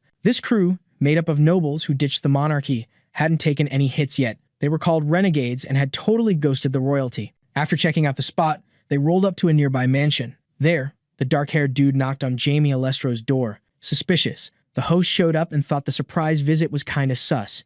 But he got all alert when he saw who else was tagging along in silence. Then, he hyped up the young guy for his epic battle against the Steel Knight. In response, the young dude just gave a respectful nod. The other visitor cut the chit-chat and said they should get to the juicy stuff. So, the guy with the scar on his eye invited them to his room. The three sat around the table, while the host chilled in his armchair. Curious, he asked what brought them over out of the blue. That's when he heard about the two murders tied to the princes. The news made the guy start piecing together the crime puzzle. Soon, it was mentioned that, since he was one of the renegades, this made him look shady. This accusation made him super tense, and he asked if they thought he was a suspect. Then, the investigator coldly asked if he didn't see himself as a suspect. But that question was enough to make him lose it, grabbing his sword in a rage. Yelling like crazy, he said the prince had changed and his followers were toast, telling everyone not to trust him. However, his partner scolded him, telling him to stop acting like a traitor. Faced with this, the two squared up with their swords, ready to rumble. Soon, the homeowner tried to attack, but the detective blocked him without breaking a sweat. However, the young guy found it all super annoying and decided to step in. With a solid move, he stopped the blow before it could land. Acting all mature, he told them to quit the ridiculous fight. Then, he straight up asked if he wanted to off the prince. After a pause, the older guy admitted he felt like he was on trial. Every word from the young guy seemed to tick him off more and more. So, he asked if he was just a puppet dancing to the prince's tune. When it all wrapped up, the main dude headed back to his crib. Carefully, he thought before grabbing the doorknob. With a soft voice, he announced his arrival to his squad. Inside, he was greeted by the girls and the tiger. Yep, a tiger. With a slight grin, he asked if they were waiting for him. But one of them said she sensed his vibe, which was kinda expected. On the flip side, the more hot-headed one wasn't happy and showed it big time. To make it worse, the blue buddy innocently said she was bummed for not helping. Blushing like crazy, she warned that if he didn't use her, she'd stay sad. Even without saying it, he got why she was bummed out.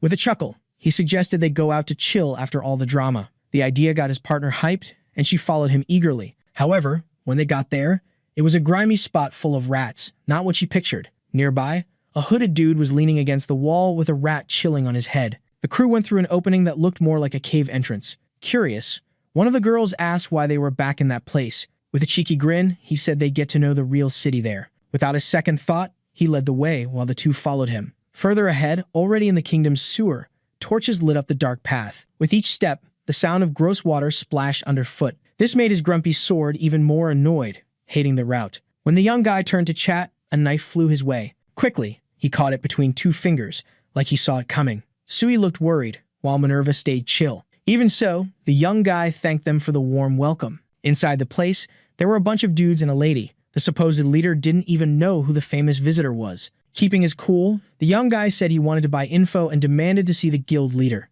However, they treated him like a threat and kicked him out. Even so, he raised his hand and said he wasn't here to throw hands, just chat. But the other dude wasn't having it and lunged at him with a knife, totally ticked off. That made our guy see red, so he shut his eyes to keep his cool. Losing patience, he slammed the dude to the ground, cracking everything like a boss. The cocky enemy was out cold before he even knew what hit him. Right after, the rest of the crew got mad and rushed him, yelling all sorts of stuff. But the girl was the first to get schooled by his lightning-fast moves. Then, another one tried to jump him from above, but he dodged like a ninja. And, without missing a beat, he clocked the guy hard, knocking him out too. After taking down the trio, he paused and dragged his boot on the ground like a cowboy. With a chill vibe, he looked at the rest and asked who was next. But a long-haired dude stepped in, asking to chill out the chaos. He also said it wasn't as easy as the warrior thought. Meanwhile, Minerva yawned, thinking it was all a snooze fest. The old guild leader, Arthas, spilled that he knew everything from the castle to the sewers. He was the big boss of the underground info network. After a bit,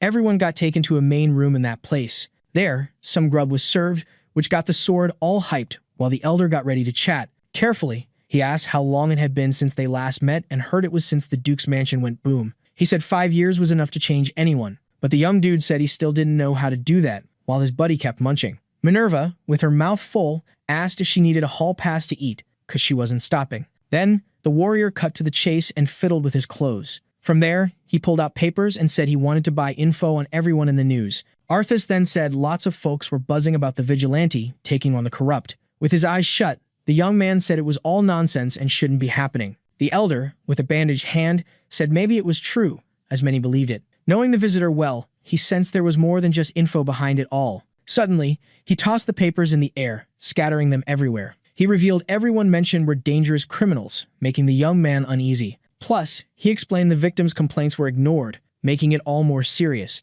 And only someone like Pias, the royal pain, could cover tracks so well. For ages, this prince tried to show the weak had no place around him. So, the warrior got that the guy he visited with Aigu wanted to warn him the royalty was shady. He also realized that by taking down Albert, he could start something bad. Faced with this, he asked Arthas who the real baddie was. The old man thought and said if the two princes denied it, only Freeze, who bailed from power, was left. With thanks, the young man thanked for the info and started to say goodbye. The elder was curious about the sudden rush but kept quiet. Soon, the hero headed for the exit, with his crew tagging along. Meanwhile, the sword kept munching happily like a little rat. Behind them, the old man watched silently but felt something was off. Nearby, a cloaked figure with intense green eyes appeared, saying the vigilante was a problem for the country. He also said he'd take him down that night. After that, night fell over Amelia's castle under a starry sky. In the room, the young man snoozed peacefully, clueless about what was coming. Quietly, someone slipped into the room without leaving a trace,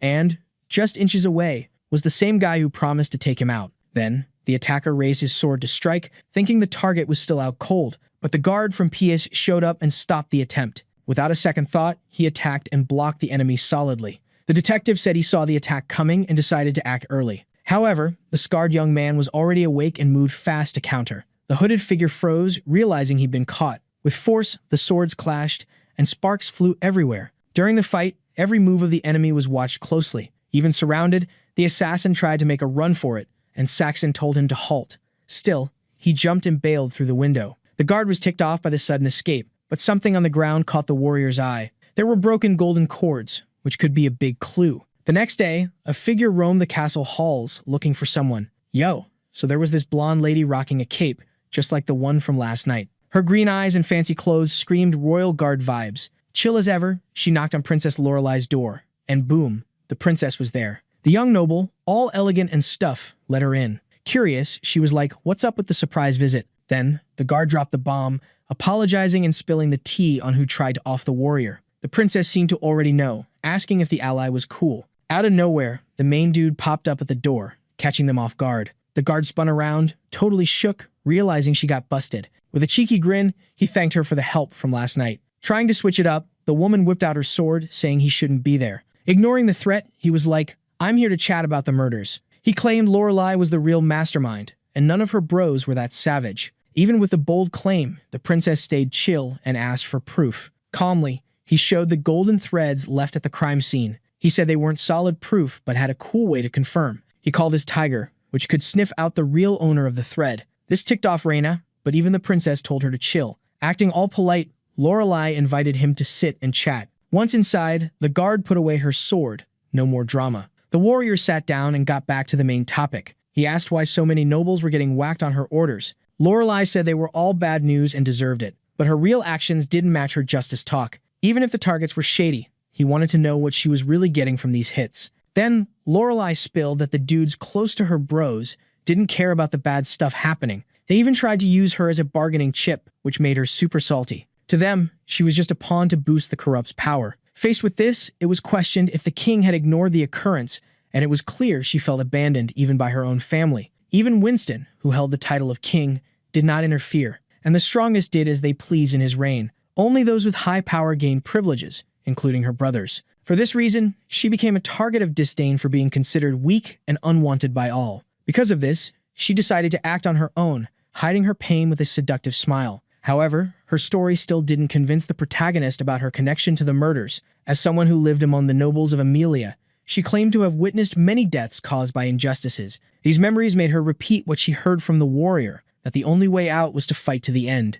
Thus, she claimed to have tried to create a space where she truly belonged, instead of being used as a political pawn. However, when she tried to present someone as a symbol of change, she faced great rejection from the aristocrats. Even with so many justifications, It was clear she was using this as an excuse to gain power. Despite the victim pose, her intentions hid the desire to implement her own tyranny. Soon after, she stood up and walked towards him, arousing suspicion. Without reacting immediately, the young man watched attentively to see what she intended to do. Surprising everyone, she knelt on the floor before him. Keeping his guard up, he wanted to understand what that gesture meant. With a calm voice, she said she did everything to survive and now wanted to think of the people. Reina couldn't accept seeing the princess bow and tried to stop her, but she insisted on declaring herself. Without hesitation, the warrior approached and firmly held her chin. Then, he asked her to repeat her promise to do anything. Aware of the act, he realized he had won that game. Suddenly, several guards entered the room without warning. Egu tried to intervene, asking them to cease the conflicts.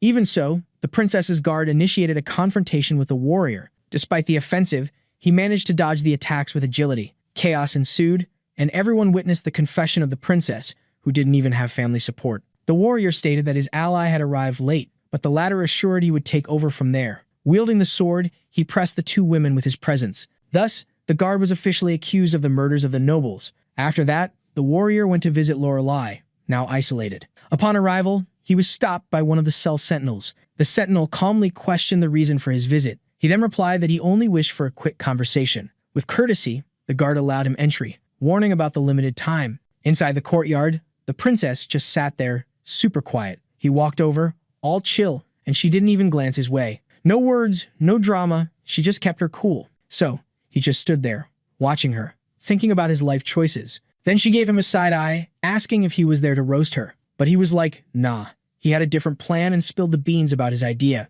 He got closer and whispered his plan in her ear. Suddenly, bam, a bright green light, and it was game on with him and the Steel Knight. Even with a wooden sword, he was moving like a pro. Meanwhile, Albert was going all out, blasting magic with every swing. They kept trading blows, with the old dude trying to land a hit. But the young guy was dodging like a ninja, making the old man mad. Then he went for a counterattack, getting right up in his face. But the knight was ready, grabbing his wrist, saying he was trapped. While waiting for the old guy's next move, he got swept off his feet. He hit the ground hard, teeth clenched from the pain. After that, Albert explained their family's style was all about skill, not magic. With little magic, winning straight-up fights was tough. The young guy nodded, saying that's why he learned other ways to throw down. He made it clear he'd never ditch his chosen path. Even tired, the old man admitted the kid had the same fire as his son. Before wrapping up, the warrior wanted a serious chat, but the knight got all sad, thinking about his son's death. He suddenly remembered a duel where the kid headbutted him. They sparred a lot, and the son was a headache with his stubbornness.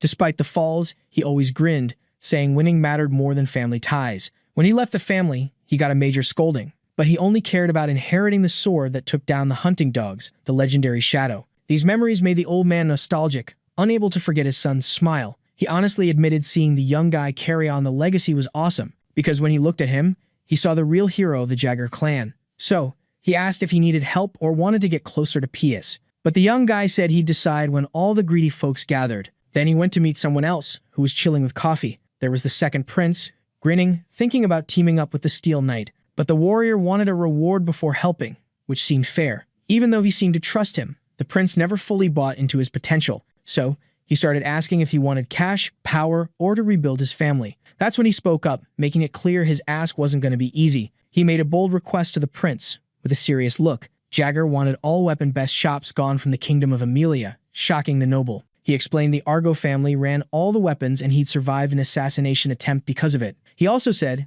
as his master, he'd repay kindness double and revenge 10 times worse. The prince stayed cool, wanting to know what he'd gain from this demand. Even so, Pia said he'd try to meet the request, but thought about taking him out if he became a problem. Calmly, the warrior assured that once his demand was met, the prince wouldn't have to worry about him. But the requests for making the king's son more impatient and edgy. Then, he asked if there were more demands, as this one was already pretty wild. Straight up, it was said this was all part of the royal succession battle. This got the prince thinking he'd have to shake things up to win. At that moment, it was requested that the rich folks of New Temen gather for the princess's trial. With that, Pius's hunger for power grew, making him forget his earlier worries. He stood up, promising he'd do everything asked and that his choices were spot on. With a grin, he left, saying he'd do anything to be king. As he left the warrior of condemnation alone in the room. But he wasn't totally alone. His two buddies and the tiger were there. Minerva joked he'd already chatted too much with the prince. His partner was all, I totally know what that dude's up to,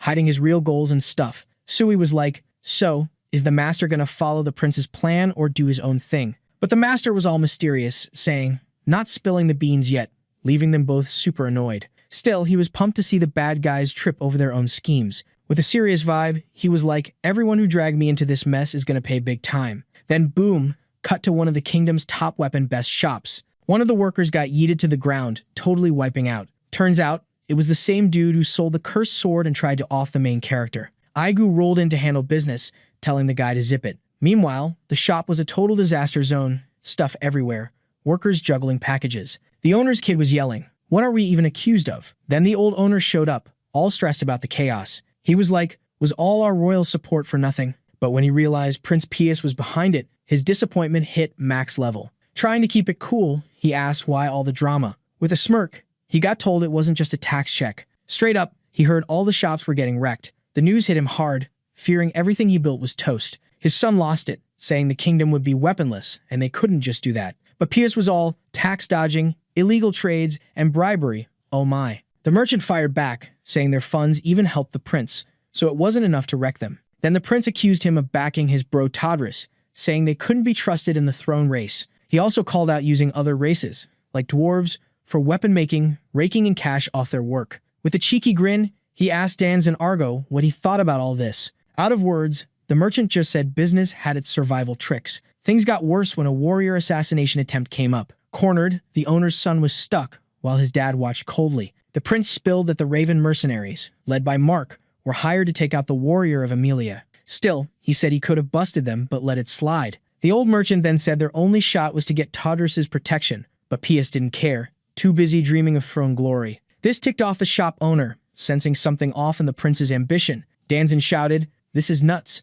Pius always had the real power. His dad then ordered him out of there. But the kid resisted, begging his dad to hear him out. The merchant, trying to be nice, was bummed about his son's antics in front of the prince. The royal heir, still smiling, said he'd remember the old man's honesty. Meanwhile, his guard grabbed a chest, and they bounced from the wrecked shop. Before leaving, he told the elder he'd fix everything when he became king. After they left, the shop was dead silent. The old man turned to his son, saying he was done with all the letdowns. Even though Danzin didn't mean harm, ordering the warrior attack was a big oops. He admitted Sig's drama was over the top, but he messed up not checking the sword. In the end, he just sighed, feeling sorry for it all. He even thought maybe business wasn't their thing anymore. Feeling down, he left the shop, while the workers stayed quiet. At the stairs, the son cried, bummed he didn't get his dad's approval. Tears fell as he confessed all he wanted was his dad to notice him. With care, the servant tried to cheer him up, saying the old man just wanted to keep him safe. But the young guy's anger only grew, fueling his hate for the warrior of condemnation. Determined, he vowed not to let it end like this. Without a second thought, he looked at his servant, ready for orders. With teary eyes and a dark grin, he asked if there was still a demonic sword around. The weapon was locked up with chains and magic, holding back its true power. All right, buckle up, because this story's about to get wild. So even though the servant was all, dude, this is a bad idea, the seller was like, nah, let's do it. The plan? Hand the sword to some mercenary tough enough to throw down with the warrior, even if it meant both of them biting the dust. With a grin that'd make a villain proud, the young dude thought he could still lock up the sword's powers later. Soon, the chains started to slip off, like a bad magic trick. The servant was all, yo, don't touch it, or you'll get corrupted. But the sword's glow was all up in the young guy's eyes, and he was low-key freaked by the energy, whispering desire. Like he was under a spell, he moved closer, totally ignoring the servant's warnings. The sword was whispering sweet nothings about burning everything and granting any secret wish. Nothing could stop the deal, not even the loyal guard trying to save him. As soon as he grabbed the sword, the energy went wild. The force was so intense, it wrapped around him, ready to gobble him up. Inside, a woman appeared, promising power to slay as long as he lived. The pressure was insane, and he realized he majorly goofed. The servant was already down for the count, just from the sword's aura. Through the red mist, he spotted some wine-colored kicks coming his way. He froze when he saw the woman in front of him. With fiery red hair and a wicked grin, she was all about authority and beauty. With a dark smile, she revealed herself as Artemis, the sword of desire, ready to grant any wish. In her eyes, Danzin's face was lit up with greed. He bowed down to her, totally submitting. Surrounded by red flames, they vowed to torch everything around them. Finally, Artemis's powers were out. She could boost her bearer's desires, and her flames were hotter than a dragon's breath. After all that, the princess's trial kicked off, with everyone watching in the streets. The royal guard announced they'd found the noble killer thanks to the warrior of condemnation. Reina got accused, and she was fuming, defending the princess.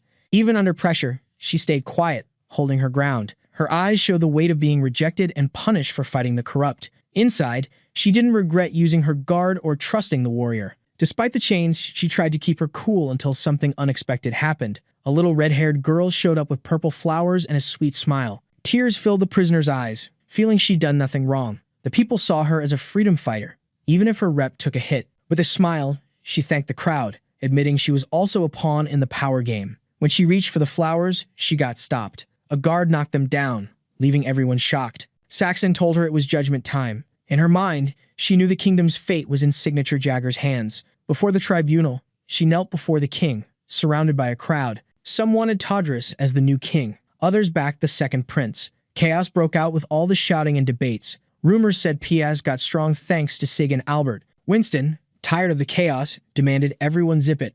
Then, the king looked at his daughter and said her actions were interesting. She replied she only got rid of the kingdom's parasites. Without a second thought, she said she acted for the people, suffering under corrupt aristocrats. Even in court, she stood firm, saying she'd do it all again. But someone cut her off, calling her just an assassin. Then the prince rolled in with a warrior, saying he'd sorted out the crimes in Emilia. In front of everyone, he asked the nobles if he did the right thing. Many clapped and called for the accused's punishment. His eyes showed his power, obsession, loving the spotlight. He remembered a childhood moment, back when he was a kid in the forest. His mom comforted him after a tough day, asking why he was upset. The little guy said he was treated like a nobody, not even allowed to eat with his fam. But his mom told him to forget about status and focus on the king's words. Still, he believed only the strong got everything, and the throne was his only goal. Despite the ambition, there was still loneliness in his eyes. But soon he flashed his usual grin and asked the warrior what he thought since he cracked the cases. Straight up, the young dude said he had something big to spill. The prince was all about loyalty,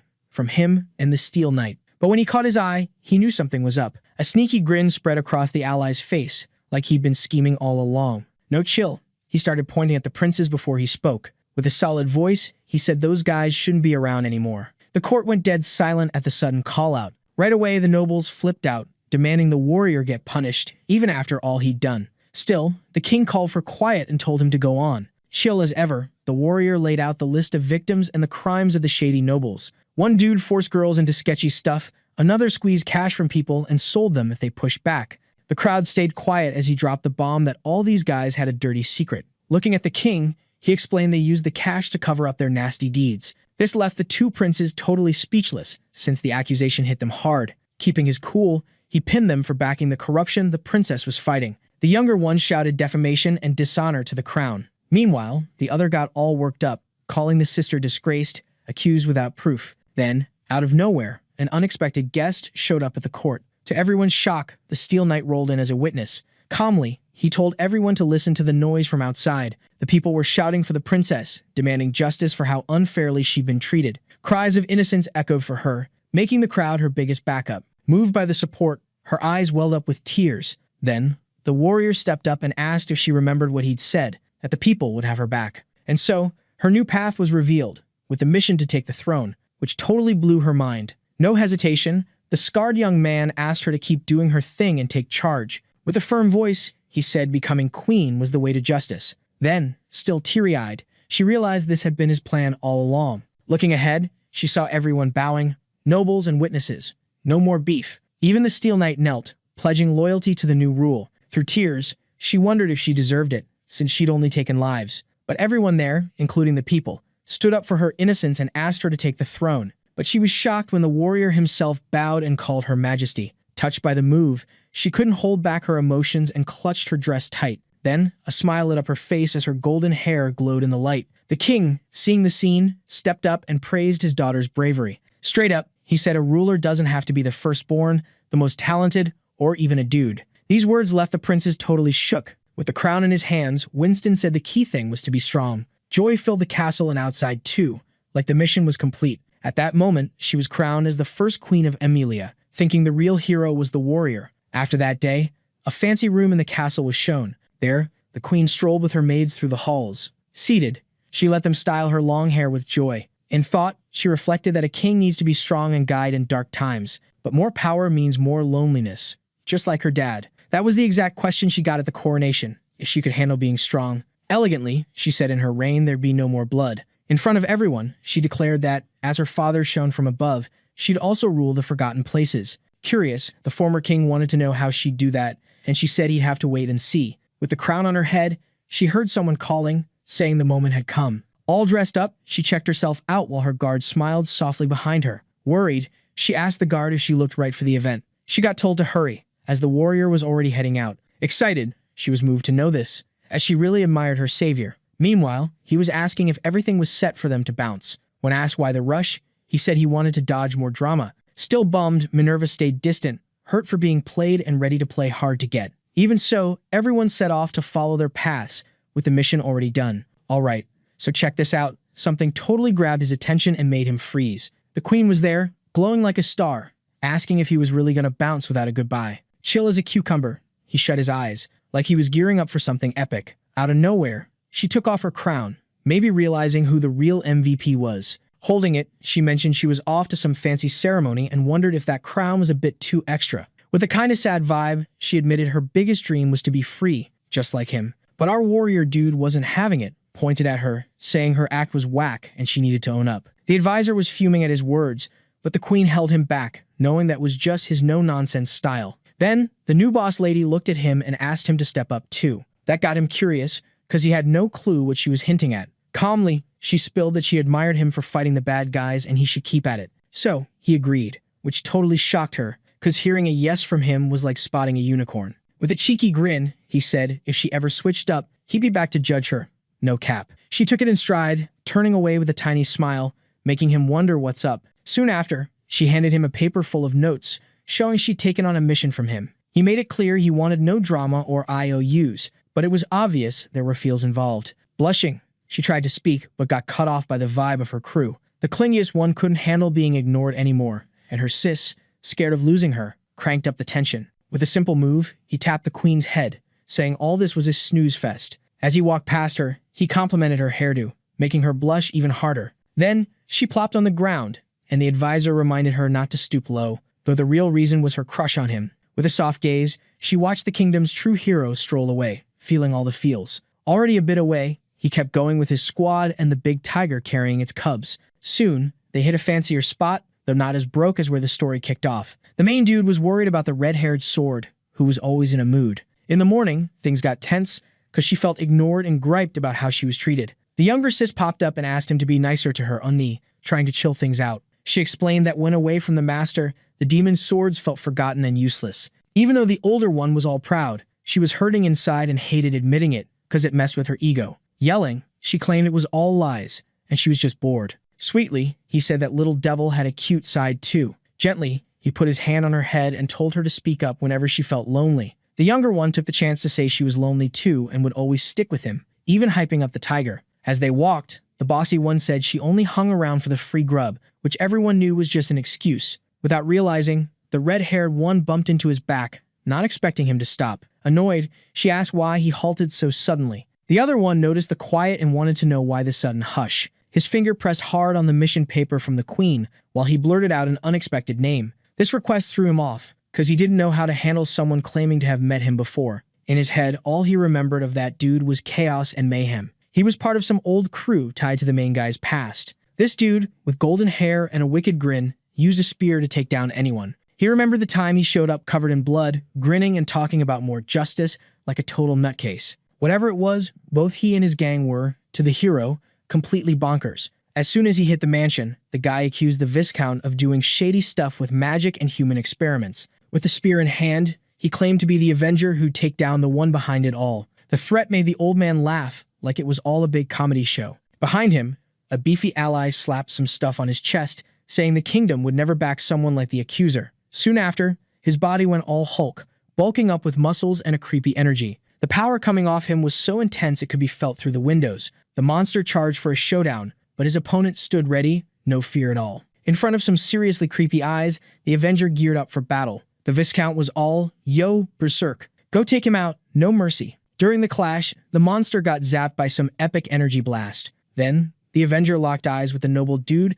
who was totally freaking out. The old guy tried to make a run for it, but got zapped again, like a bug to a zapper. The spear went all whoosh, wrecking everything in its way. The Viscount saw his last light show before biting the dust, thanks to his own twisted justice. Boom! The whole mansion went kaboom in a massive explosion. The warrior was all electric, surrounded by yellow lightning, with his weapon still smoking. No sign of the old criminal was left behind. Soon, people showed up and were like, whoa, this dude's a hero. But plot twist, he was actually a total nutcase. Without a second thought, he took out everyone cheering for him, even the innocent ones. One survivor was like, dude, we were victims too, but got taken out anyway. The assassin was all. Weakness is a sin, and the weak gotta go with the corrupt. He was totally into it, thinking no tragedy should have survivors. He just stood there, surrounded by the chaos he caused. Then, someone called out, making him turn around. It was this super hype redhead with a dwarf buddy. She asked if he was cool, and he was all, yeah, you good? Which made her smile. With fake sadness, he glanced at the scene of destruction.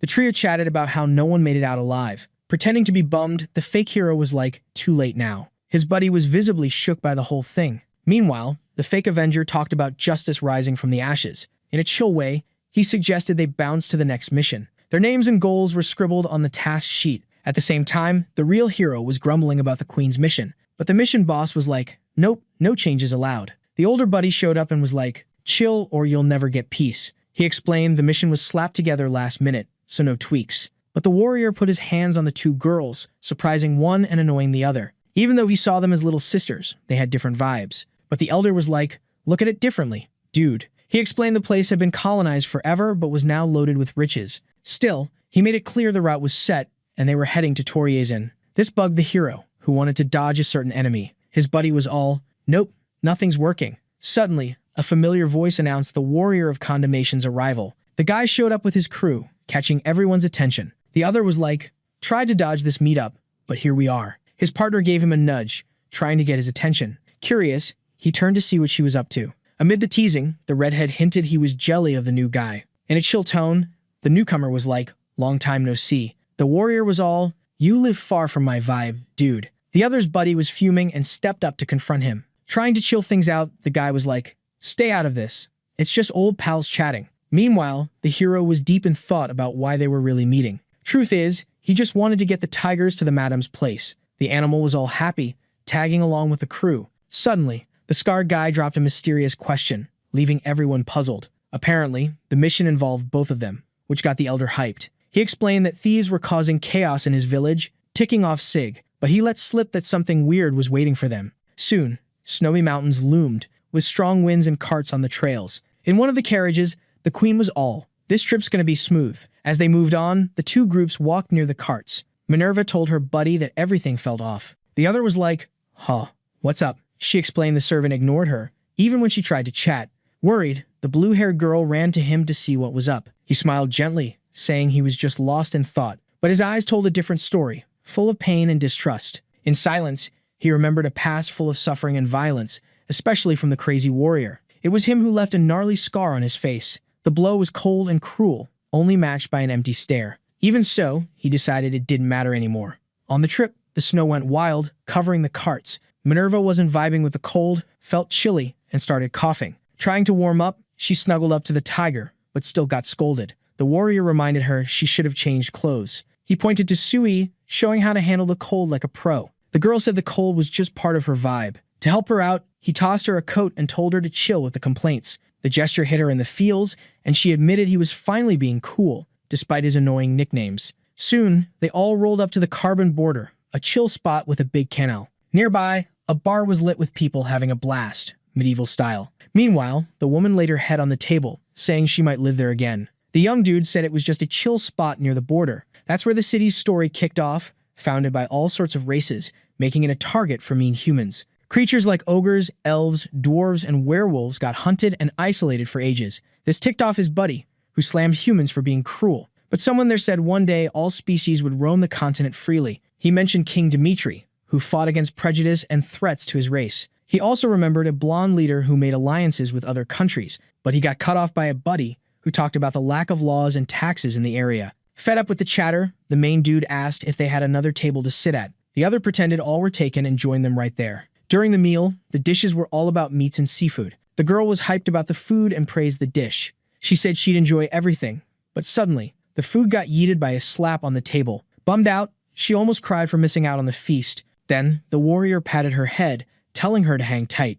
Out of nowhere, a redhead with a nose scar showed up, saying the confident always end up badly. The young dude called him out, demanding he pay for the ruined food. The other refused, saying he didn't owe anyone anything. With that, he got decked and flew like a paper airplane. The redhead's crew was mad, but the one who punched stayed chill, especially seeing his buddy get dissed. Even after that, the punched guy yelled, demanding answers for the smackdown. In response, the hero dropped his sword on the ground, right between the troublemaker's legs. With a serious face, he stepped up and repeated the question about the payment. Scared, the guy handed over a bag of coins, begging for mercy. Sitting on the ground, he said that was all they had. Soon after, another warrior showed up, not cool with his friend's mercy. He said sparing a villain was the biggest mistake ever. The victim, freaked out, kept saying he already paid what he owed. But it didn't matter, as he got hit hard, showing the attacker's coldness. Hurt, he lay on the ground, getting help from his crew. Still, he wanted to know the name of the one who hit him. The cocky guy said he wouldn't share his name with baddies,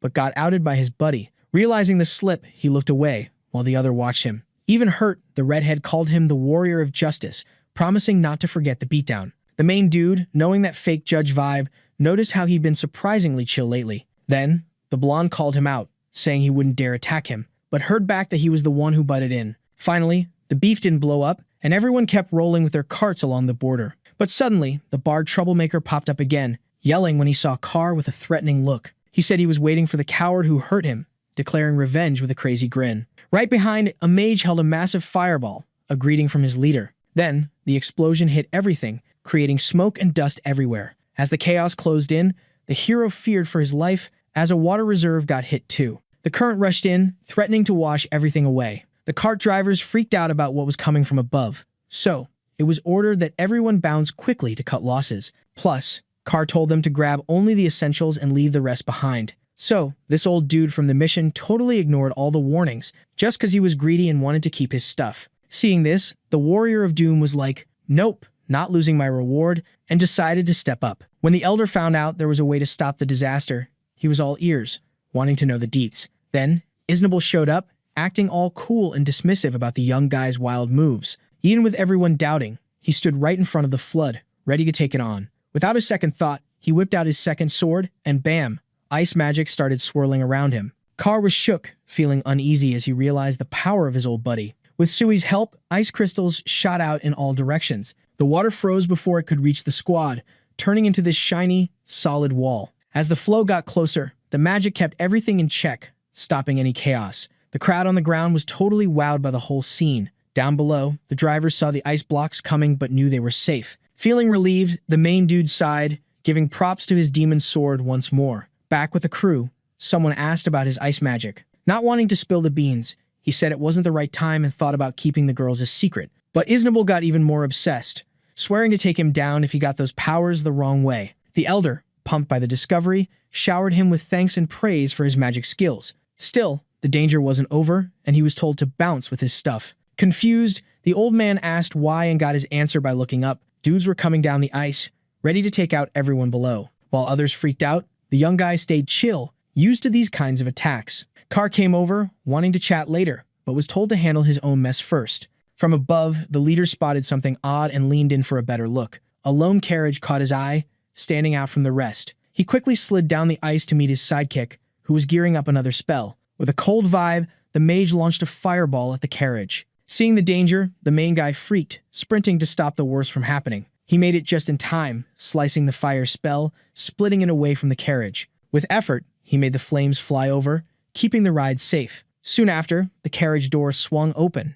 and someone started to fall. This made him tense, recognizing it was someone important. Quickly, he caught the person, preventing any harm. Gently, he asked if she was okay. The woman was an elf with noble vibes, pale skin, light green hair, and fancy perfume and bling. Surprised, she looked at him with admiration, cheeks all rosy. Awkwardly, she thanked him for saving her, while he guessed she was local royalty. Calmly, he said he was just doing his thing and figured she expected his protection. Right then, enemy goons rolled up, saying the elf would fetch big bucks in the city. He hesitated, holding the girl and out of mana to summon his demon sword. In this tight spot, he decided to use his regular sword to fight. With one hand, he swung the weapon, and with the other, held the elf, trying to dodge danger. The bad guy ordered his crew to chase them down. Then, he took off running, with her clinging on, scared of falling. Out of nowhere, Carr showed up, teasing that he couldn't handle it. Taking the chance, he bragged about taking out all the baddies solo. With a cold tone, he said he had overestimated him. The old mission guy asked the elf to get back in the carriage,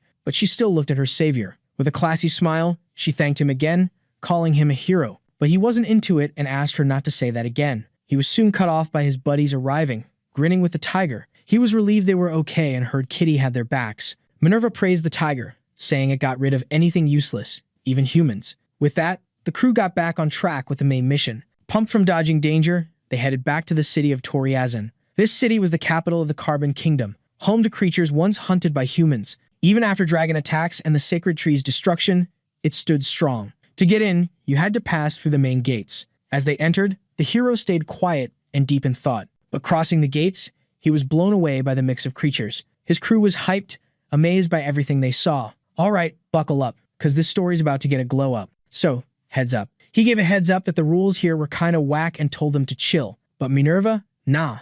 She zoomed off, totally vibing with all the cool stuff around. She was all eyes on this ogre-looking dude, not even fazed by his confused face. Then, she spotted this cat-like creature and was like, whoa, that's one chunky kitty. Next thing you know, she's hyped up, sees some fluffy fur, and goes in for a hug. But the wolf was not having it. Snapped back, who do you think you are? Touching me. She shot back, all sassy. I'm the sidekick of the Doom Warrior, duh. The wolf was like, never heard of him, and just shrugged it off. She was shook, like, how does he not know my guy? Chill vibes, the other one explained. That title's only a thing in the kingdom of Emilia.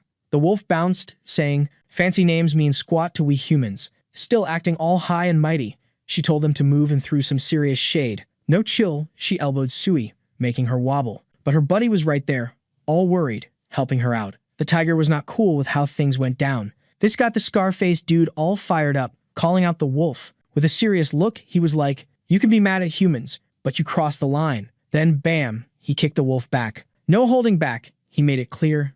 No one's messing with my crew. The wolf, all salty, started whining about humans always causing drama. He threw in, and you guys took our kids too. The swordsman was like, wait, what? And whipped out his sword, ready to throw down. Seeing the sword glow red, the enemy was like, whoa, that's some serious power. The creature got ready, glowing gold, and charged in. Quick as a flash, he had his sword up, ready for the clash. Boom. Red and gold powers smashed together. But then, surprise, a green force popped up, splitting them apart with a bright flash. The ground got wrecked, leaving a crater where they tried to brawl. That's when the dwarf jumped in, yelling, chill, it's all a big mix-up. The swordsman remembered the dwarf's link to his old rival, getting curious. But the wolf was still salty, like, why is a dwarf sticking up for humans? Jenin, all calm, was like, these guys are legit guests. The wolf, still grumpy, backed off, leaving them alone for now. Then, they called the swordsman a human, warning him he'd get eaten if he let his guard down. He was like, not exactly a warm welcome, huh? With a grin, the dwarf introduced himself as the Yuan Sok Guild boss and Car's buddy. He explained the kingdom's on edge cause of creature trafficking. Laughing, he said they'd need a guide around the city. The swordsman remembered the mission and the dwarf's plans with the psycho warrior. The goal, keep tabs on the demon sword carrier during the trip. Their buddy agreed, saying those swords could make anyone lose it. Finally, the blonde dude thought maybe he misjudged the young guy. Even with the ice sword, he kept his cool. Quietly, he watched the sword guy, seeing no signs of going nuts. Then, Jenin snapped him back, reminding him that even if they caught one, others would use similar swords. Car was like, if my old buddy gets taken over, I'll take him out myself. His grin showed the violence he called justice. Soon after, the hybrid chick waved and left, while the blonde said he'd dig into those swords more. While they chatted, the dwarf tried to get the swordsman to chill in the city. The two buddies were hyped about the welcome and seemed stoked to be there. But Minerva was bummed he turned down kindness with a hidden agenda. Getting the vibe, the blue-haired girl thought of suggesting something to her master. The cats needed a bath after their long trip. With a sigh, he agreed to crash for one night where the dwarf suggested. Jenin was pumped, saying it was time to kick back. Soon after, the young guy checked if his buddy was hurt and needed a lift. She smiled, all chill, saying she was good, while the other one just watched, full of ideas. She got all excited, dreaming up what she could do while the cats got their spa day. Super hyped, he asked the dwarf if they had a water system at home, and guess what? They even had foam. Out of nowhere, they both turned around and saw the queen putting on a dramatic show. Pretending to be all tired, she asked her servant to carry her, but he just ignored her, totally used to her drama queen antics. They kept moving, and she was bummed, as usual, for being ignored. Still, she kept trying to grab attention any way she could. Inside, the dwarf was shaking in his boots, thinking the MC might be more dangerous than he seemed, since he could wield two cursed swords without losing it, and only a demon could pull that off. Inside, the two girls were totally mesmerized by what they saw. Meanwhile, the young dude asked the dwarf if he was the boss, but the buff dwarf said he was just a regular dwarf with a fancy title. Then, when they opened the doors to the dwarf kingdom, the visitors' eyes lit up, because, seriously, that place was epic. Curious, he asked if all dwarves lived underground and learned it was an ancient tradition, and even that dwarf had no clue how many caves were around. After that, they walked a bit more and headed to the host's house, where he called out for his wife and daughter. Soon, a young-looking woman joked that he must be working a ton. Meanwhile, the hero complimented, saying his daughter was super pretty, but then he found out she was actually his wife. Still, the old dude explained that to humans, she might look like a kid, but to dwarves, she was totally an adult. At least the real kid popped out from behind the mom, asking who those people were that he brought. Then, the proud dad shouted his daughter's name, Alice, asking who the cutest daughter in the world was. Turning to the hero, the buff dwarf said that was his adorable daughter, who waved back. Next, Minerva and Sui were the first to say hi, hitting it off right away. But then, the dwarf started eyeing an alarm seriously. Quickly switching topics, he invited the visitor to check out the room. They went to a free room in the house, saying he could crash there. Minerva, without missing a beat, was the first to dive onto the bed. Meanwhile, the young dude thanked the dwarf, who just told him to chill. Soon after, the girl mentioned the old man had no clue, but it was still the capital of a country, wondering if that'd be a problem. But the other said since it was just one night, she shouldn't get too comfy and should watch her stuff. But, looking ahead, he saw the demon's sword and the cats totally wrecking the room. Still, like a good dad, he went for some discipline with a punch. She got mad at the hit and ordered her crew to attack the young dude. Without a second thought, the three launched a killer blow at the hero. Right after, Minerva shouted, celebrating her win. Meanwhile, he wondered how those cats got so buff. Plus, he was annoyed about the pets' names, since Diablo and Mammon are demons and Isthar is a goddess. But when asked, the girl said that's exactly what she wanted. At the same time, he asked if it was cool to name them, since they'd eventually part ways. Sui admitted she'd be lying if she said they wouldn't be bummed about it. Meanwhile, Minerva declared that the body was just a shell. Soon after, she was told to be more real. Even so, the demon's sword stood its ground and claimed the body wasn't weak. Seeing the whole scene, the hero just told everyone to chill for a bit. Downstairs, the family gathered in the living room. The dwarf mom commented that everything was finally peaceful. Meanwhile, her daughter noted that humans are a noisy bunch. At that moment, the host asked if the demon detector hanging in the house was busted, but it seemed fine, as he had fixed it before leaving. With that, he realized the Gegel's signature wasn't demonic. Then, his wife asked what was up and why he was doubting. He explained that, besides work, he'd seen a lot of brutal stuff. That's why he felt he couldn't trust humans. Even so, the woman said that since forever, dwarves had mingled with humans and it was needed for the community. However, the husband said family was more important than work and told her to keep an eye on their daughter from now on. Soon after, he asked Alice to go rest, and the girl listened. But before hitting the hay, she said she wanted to chat with the visitors, taking a sneaky peek around, as she wasn't sure how to start. Then, she thought about grabbing some late-night snacks to chill with the chat. She checked some boxes but found nothing cool in there. Looking around, she tried to spot something better. But, without realizing, a dude was right behind her. And when she finally decided to head back to the room, since she found Nada useful, the dude nabbed her, stopping her from calling for help. Meanwhile, Jenon was yelling for his daughter, wondering where she vanished to. Just then, the young girl popped up behind the dwarf, leaving the old man chill, since he was stressing about the girl, saying she's his precious one, so she shouldn't wander off solo again. But right then, someone taps his shoulder, and then we see the main character asking if he had the daughter keeping an eye on him. This left the dwarf totally shook and freaked out, while remembering the stuff he did to get there. And in shock, he says he did all this for his fam. But right then, he wakes up with someone calling his name, and when he looks up, he sees our hero staring. Seems it's been a week since Alice went poof, and he and his wife searched everywhere. Even with everyone pitching in to find the girl, they couldn't find a single clue. It's like she just vanished into thin air. The old man soon takes another swig of cachaça and slams the glass hard on the table. Seeing that, the protagonist just tells him to quit the booze. But the old man says with things like this, the only way is to ask for his help. By him, the dwarf means the former king Dimitri, who with his smarts and wisdom beat tons of challenges. The hero says the elven king opened the gates of Carbon, wondering who this king is and how he's so different from the others. The dwarf thanks him for helping to find his daughter, while just saying losing someone dear is a bummer. But the dwarf adds he probably already figured out he invited him just to keep tabs on him. But our protagonist already knew as soon as he stepped in the house and had felt an alarm like that before. The dwarf, feeling low, said he was ashamed of himself, and that there was actually a rumor he was a user of a demonic sword or even a demon, since there was a testimony from the warrior of justice, and as he had been watching him since they got to Carbon, this black sword is the only proof. Besides that, the sword he's using belonged to the dragon slayer. And there's also that tiger, which is a forest spirit, and a spirit never follows someone shady. The protagonist asks if the misunderstandings about him were cleared up, but the old man just nods and says his worry was for the fam's safety. So he hands over a letter authorizing participation in the Supreme Council meeting of Carbon. Seeing that, the hero questions if he wasn't just an ordinary dwarf, but with a gentle smile, he says he's just a regular dad wishing for his daughter's safety, and that he is counting on our hero. As Sig is leaving, the old man tells him to always keep it classy in front of the Majesty. It's at this moment that we head to the royal palace. There, the protagonist and his crew are walking to the king's room, and upon arriving, they find several half-beasts waiting for them. We find out other kids were kidnapped, besides the old man's daughter, and they can't send soldiers now, as it would cause public panic. So, they need to form a small team and investigate, as soon as possible. While everyone is chatting, someone finishes jotting down some stuff in their diary and closes the book, saying that before sorting the incident, there's something to tackle. First, listening to the human warrior who brought up this issue, the hero steps forward, asking for an investigation into Alice's disappearance. But Dimitri just warns he's not talking about Jennan's matters, but about the matter of the warrior of destruction. Our protagonist says he really needs him to open the entrance to Sigmir to return this tiger to its homeland.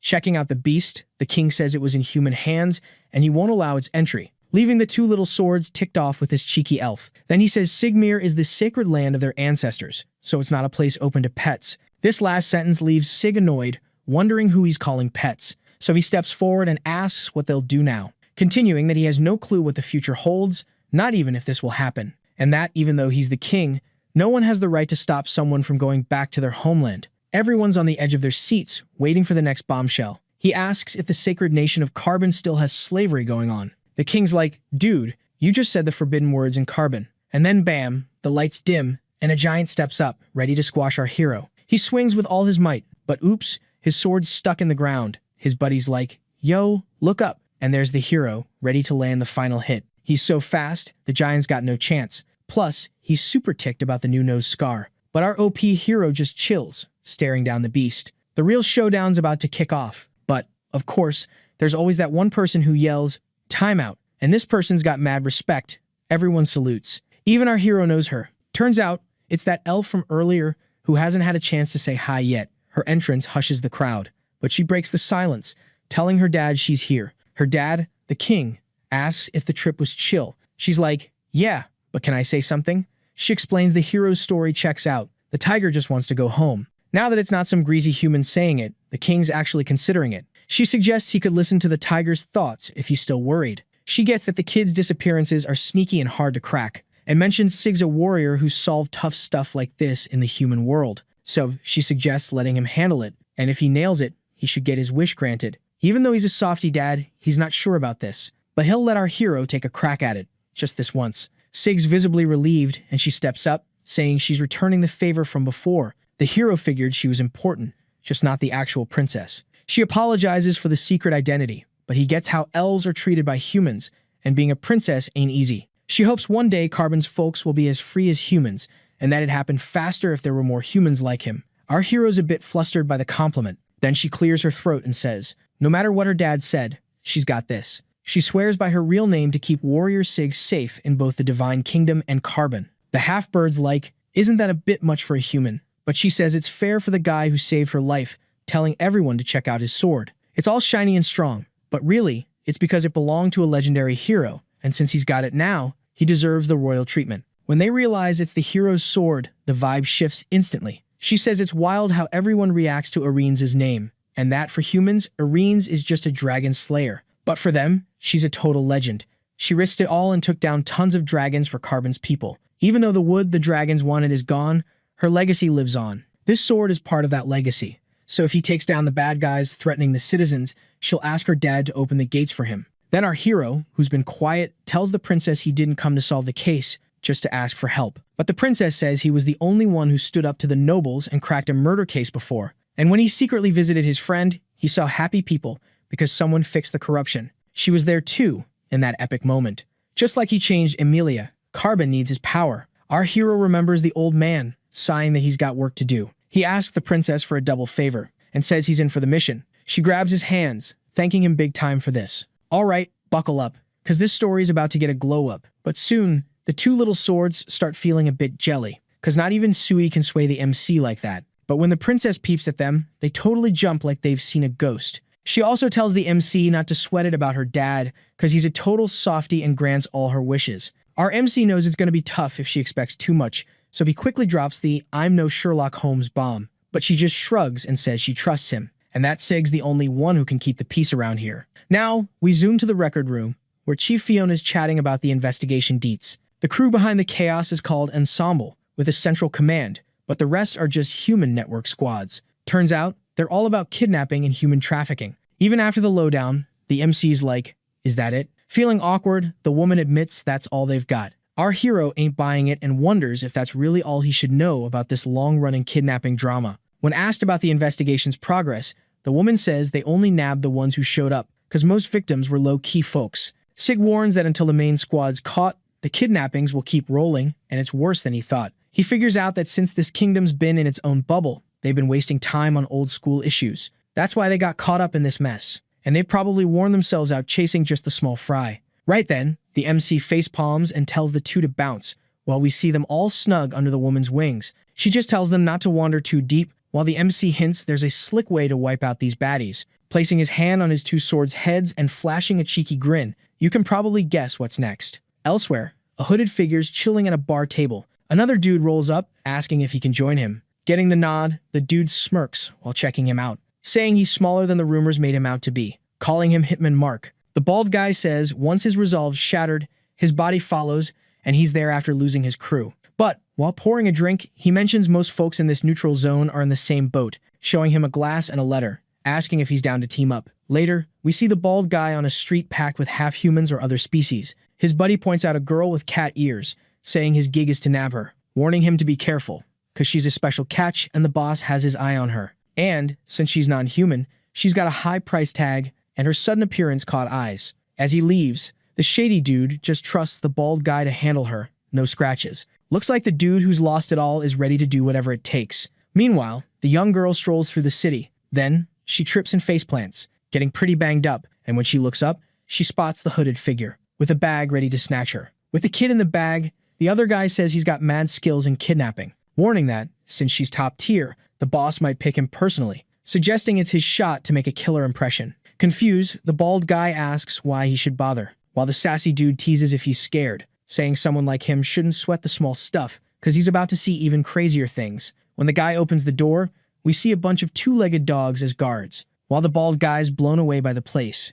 It's a secret hideout in an old dwarf cave. Even the guard clans, who seem loyal, flip when they smell cash. The two then meet what seems to be the boss. He says the bald guy's a gem in the crew, and it's rare to find such a high-quality catch like he did this time. Mark's all, is this dude really the boss of the squad? But the old dude's just like, hold up, let me check out what you brought me. He opens the bag, and boom, there's a little girl. And the weirdo's already huffing, eyeing the girl, saying it'd be a waste to sell her. He wants to make her his pet, whatever that means, right? Then the old dude's like, whoa. He realizes her cat ears are just a tiara, and the little rascal's still meowing, trying to trick the old dude. He's annoyed, realizing she's not some fierce girl. She's just a regular human with animal ears, but he doesn't see who's sneaking up. The old dude's sent to meet the big guy upstairs, while his sidekick's running like he's in a marathon. But for some reason, the guy calls Sui and uses her, freezing the sidekick mid-sprint. In shock, he asks who that person is, making our hero wonder if he's still clueless,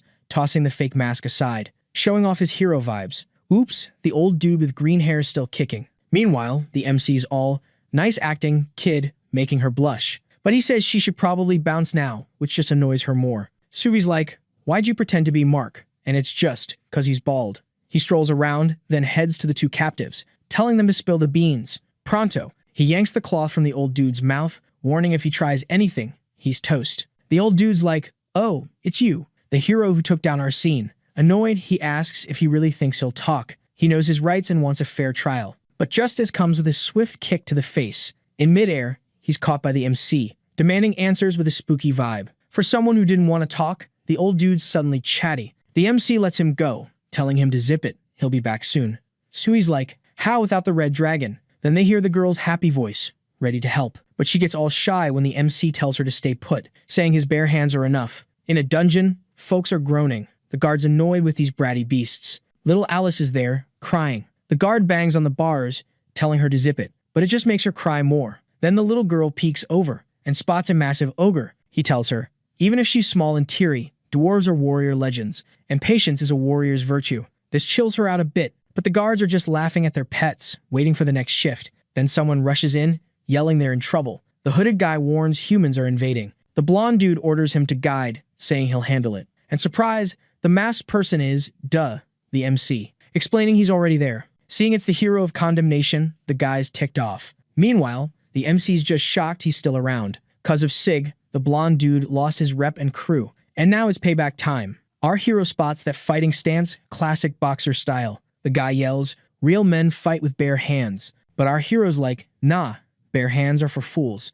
Making the guy even more impatient, charging in. But with a slick Japanese sword move, he takes him down, making him spit everywhere. Grabbing the guy's key, he plans to put it to good use. Heading to the room with an ogre and some other non-humans. He checks out the cell, finds the dwarf's daughter. As he frees her, someone warns about intruders, and he's annoyed he's been found out, seeing two more dudes running his way. But before they get close, the ogre shows he's the real deal, looking at the MC, saying he'll lend his strength. This piques our hero's interest, asking the big red guy's name. Finding out it's Halcyon. The crew's all hyped, telling him to join the jailbreak squad. Now, here's the 411 for anyone who caught the vid on how to take down a crime gang. Step 1. Nab the big boss, the head honcho, and lock him up. While they're all confused, take out the minions. Then, sweep the leftovers out like yesterday's trash. Right then, one of those trashy dudes tries to make a run for it. He's all smug, thinking he's in the clear, but bam, a hammer drops right in front of him. The dwarf's grilling the kidnapper about his daughter.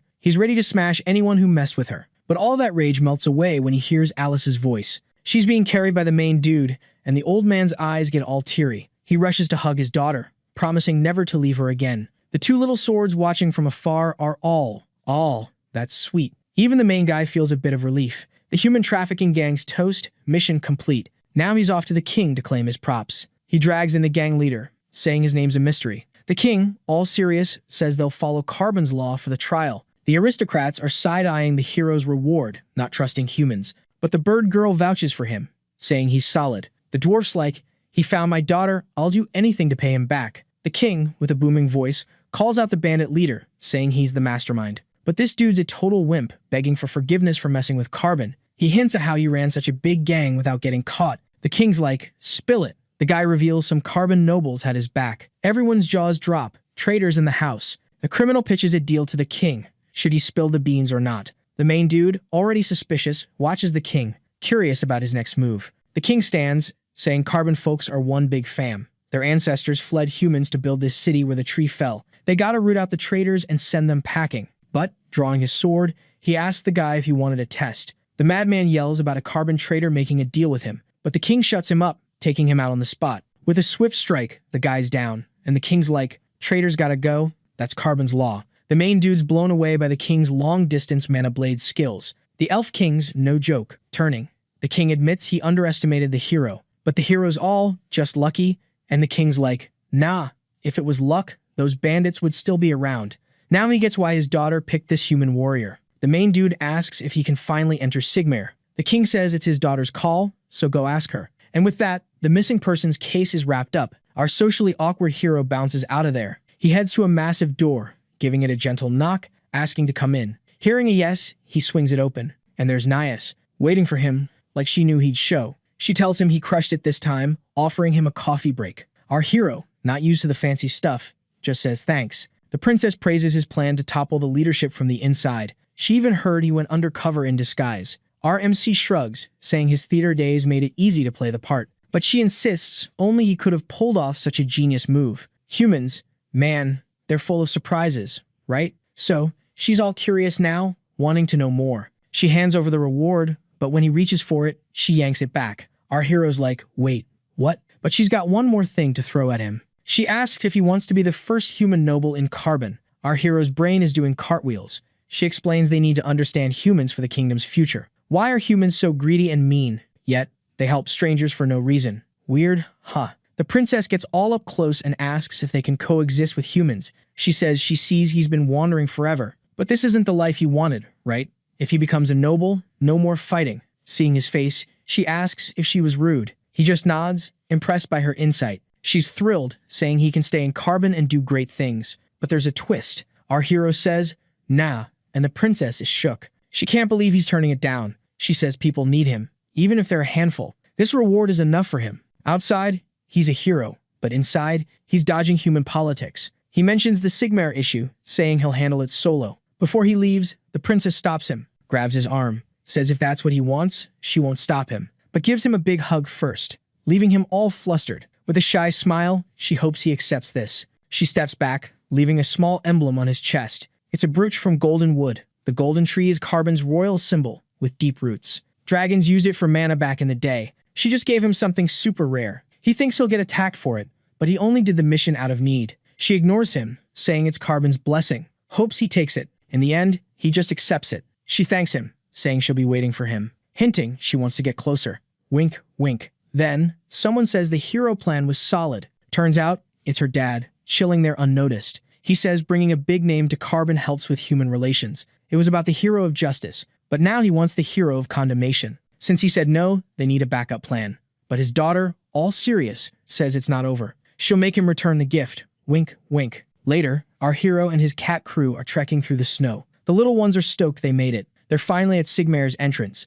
The gates open, light hits the cat's face. He's loving it. The hero asks if it feels like home. And yeah, it does, because mom and kittens are over the moon. They're finally in Sigmar, their hometown. For the first time, he sees where he lived. He pets the kitten, says it took a while, but hopes he'll be okay here. Sui says the day's beautiful and chill. Goodbyes are always tough. No matter how many times, our hero just nods. But someone there isn't feeling the goodbye vibes. She says these animals should be honored she showed up, but her sister and the kitten get it, and clearly, she's not buying it. So, thinking about all the epic adventures, she starts bawling like a toddler. She rushes to her kitten, giving it a massive hug, because she's gonna miss it big time. She asks Sig if she can keep tagging along with them. She's worried they won't fit in and might end up as someone's lunch. But the main dude just pats her head, saying they'll grow up strong with all the good grub. But if she keeps crying like this, they're gonna be super worried. Right then, she stops the waterworks and points to the door, telling her crew she's giving the final order. She's all about conquering Sigmar now. Watching the kittens leave, even the narrator's feeling the feels. They've been squad goals for almost the whole story. Minerva's like, when she wrecks the world, she'll at least spare their crib. So, she'll catch up with them later. Then, the kitten rolls up to others like her. And boom, instant squad goals with her new crew. Just chilling, waiting for the day they can hang again. Yeah, you can totally tell the girl's bummed, right? That's why the main dude says she handled it like a champ, but she grabs his shirt and calls his name, asking him to lift her up and give her back a good pat. Sig's like, is she using him as a pet stand-in? But, like a total dad, he's all about making his kid happy, asking if she's feeling better now. Sui cracks a tiny smile, saying the main dude's changed a ton. At first, he was all about keeping his distance, but now he's even helping her big sis. This makes the main dude wonder why he's got this little one on his back. While Sui keeps going, saying her sis even stopped trying to boss him around. The little one, with just a few words, brings the mood down. The main dude's like, he changed because he spent so much time with them. Thinking that, whether human or demon sword, everyone's gotta change. Later on, he's chatting with the dwarf, explaining that, even though the journey was long, they got the kitten home safe. The dwarf's all apologetic for snooping on him. But the main dude's like, he didn't trust him at first either, so no hard feelings. The MC's life is way different from what the dwarf's used to, but he's cool with it and hands him a book, saying it's for his majesty and it's got all the ensemble's deets, saying he got this scoop from Minerva. Hearing this, the MC's all surprised and calls for the dwarf, saying this drama isn't over yet. So, he rushes to the king and spills the tea, but the king's not really buying it. The main dude's like, the real traitor who sold out the people is the ex-king. Yeah, peeps, things are about to get wild. Everyone's in shock, trying to wrap their heads around what the main dude's saying. Even the king's ticked off, saying this joke's gone too far. Asking if he's really saying the king teamed up with his shady crew and sold people and kids. Even if he sorted this mess, these claims can't just be brushed off. But the MC slaps the paper on the table, saying the king's signature was the only one he remembered. That's why he spotted it right away on the dock he got. The king's crew is shook, saying this doesn't add up. Then the king's like, signatures can be faked, asking if they're trying to frame him. He's got a point, so they nab the runaway exec of the ensemble. Turns out it was that wild dude who hired the main dude in disguise. With a creepy grin, he asks if the wild dude's ready to spill the beans. Being the coward he is, he says he saw a male elf arguing with the boss, and they definitely logged all the deets. The main dude's like, this is gold. The guy's hoping for a break. But nope, not happening. He says taking out the leader wasn't about justice or anything. It was just cause he was gonna rat him out. He just cut his losses, saying even the book he's holding is just like the one the exec had, and the proof he didn't sell out his own people for cash has to come from him. Alright, picture this. The king's just standing there, totally speechless for once. He's trying to say it's all for Carbon's good, but everyone's just losing it. Our hero, he's tossing diaries around, spilling the tea on how he faked negotiations while playing with prices. But the king's all. Resources are low, the treasury's empty. And even though we're open, we're way behind other countries because of all the past drama.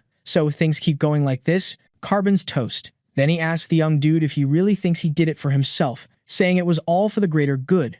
No other choice. Sounds like something a guy with a tiny mustache would say. Even if it had to be done, Carbon needed saving. But the young dude's like, nah, you're just talking nonsense and falling for a trap. Among the captured folks, surprise, surprise, no elves. They're the only ones the bandits didn't nab. Sword out, he's like, there's your answer, saying, sure, call it a sacrifice. But he didn't give up anything. He just made bank selling people for this so-called greater good. The king, looking all shady, tells his henchmen to take out the young dude. And when he turns, the big guy's all, I'll handle this, and goes for a clean hit. But, plot twist, our hero's doing great, freaking out because he just hit the king. Fuming, he's like, I'm done with the Carbon tribe. And the king, all chill, gets it. He dodges the ogre's swing, pops up on the ceiling, saying he'll never change, and keeps showing his foolishness till the end, turning the ogre into a heap of meat. Seeing this, our hero charges at the king. While the king's all, if you just listened, none of this would have happened. But the MC's like, you're just annoying.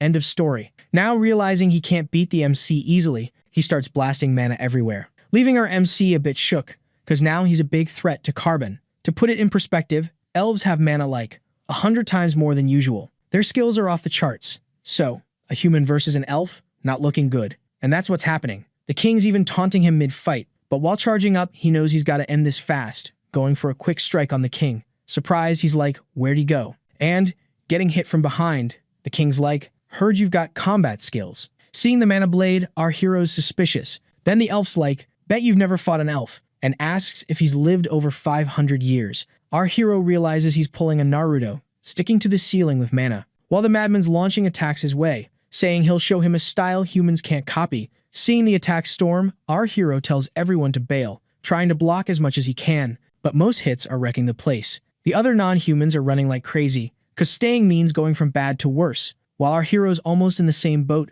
our MC wonders if sneak attacks are the elves' thing, while the king sneaks up, saying if he wanted him dead, he'd be gone. He's alive cause he needs to break him slowly, so no one doubts him. To prove Carbon's sacred will, this attack storm is super wasteful, burning through mana. But this guy's been hoarding mana for centuries. But our hero's mad because he sold people to fix the city's problems. Wondering if this is Carbon's will, he charges at the elf, looking like he's gonna slice him in two. But, bummer, he just hits the ground. The pompous king claims he tried a desperate move but ran out of mana. Inside, he's totally freaking out from that last attack. The king keeps going on with that savior of the nation's speech. But the protagonist interrupts and says if he loves the continent so much, he should have sold himself first. Sold his crown, his sword, and even his own daughter. Hearing about his daughter, the king gets super mad and charges at the young dude, who barely manages to put his sword up to block the attack. But it doesn't help much, as he gets yeeted far away. And with that hit, he probably broke like 3 ribs. Still, he doesn't want to quit, and remembers a time when Mr. Albert wanted to teach him a technique. He's surprised by this. But the man says since he inherited his son's will, he should inherit the techniques too.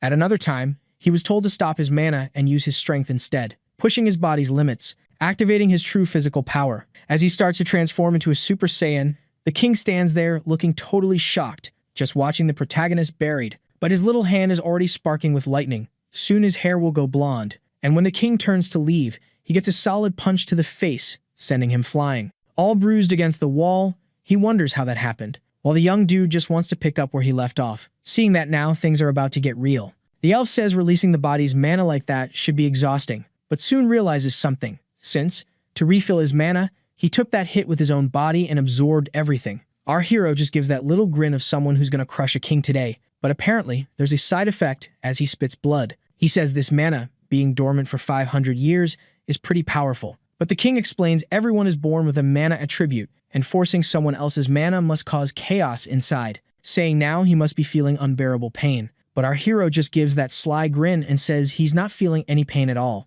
leaving the king confused. But soon he charges forward, while we remember his motto that revenge is multiplied by 10, and that he just needs to be strong enough to handle this pain. The elf manages to block the attack, but soon starts getting pushed back by our hero's sword, wondering how he can have so much power. He's counting on this technique of the protagonist wrecking his own body, so he just has to hold on until he reaches his limit. But when he least expects it, our elf slayer is already there with the big sword behind him, delivering just one blow that sends the king back to the ground. He gets up super fast. While realizing he can't keep up with either strength or speed, our hero just starts prepping the big sword there, wanting to end this fight as soon as possible. The elf once again manages to defend himself, but the protagonist takes the chance to annoy his enemy a bit, and it works like a charm.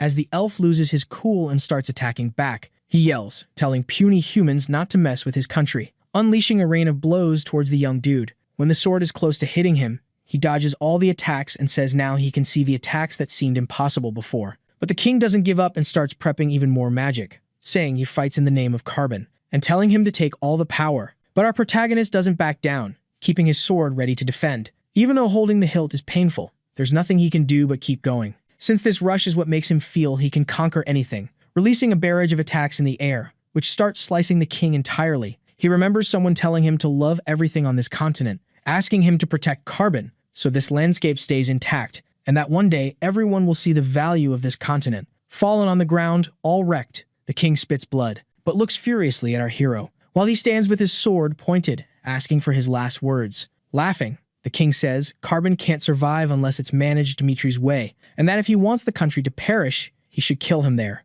But questions if Sig really has the guts to do it. He preps his sword and repeats if it's a country that can only survive by selling its citizens, then it should be wiped out right there.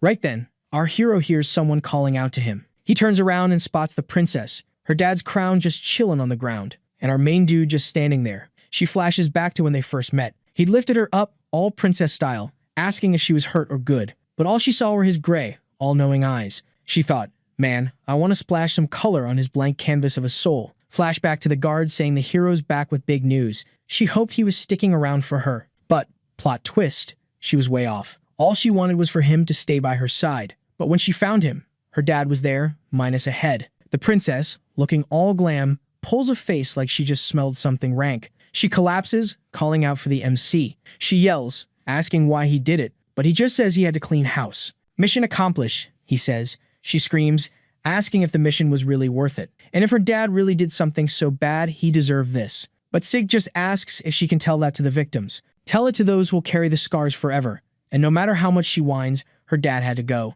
The princess turns on him, furious. She reaches for his sword, but he stops her, asking what she's doing. She just wants him to use it on her too, saying her dad sinned to save Carbon, so everyone who benefited is guilty too. She tells him to wipe out everyone in Carbon, since he's the only innocent one. Sig, with a creepy grin, asks if she thinks he can't do it. He grabs her neck, looking like he's enjoying it. She repeats his own principles back at him. He lets her go, dropping her to the ground. As he walks away, he says her argument's pointless. She says she knew he couldn't kill her, and if he won't kill everyone, he should stay and join her. After all, selling your own people is a human thing. Then, something drops next to her. Turns out it's that golden tree brooch. He says if the country's broke, sell that junk, not people, and leaves her there. Some guards finally show up. They see her crying. She orders them to prep her dad's funeral, holding his head, saying after the funeral, it's coronation time, and she's the only one who can take the crown now. And I'm thinking, things are going to get wild with this psycho in charge. Elsewhere, our hero's saying someone died fighting castle invaders,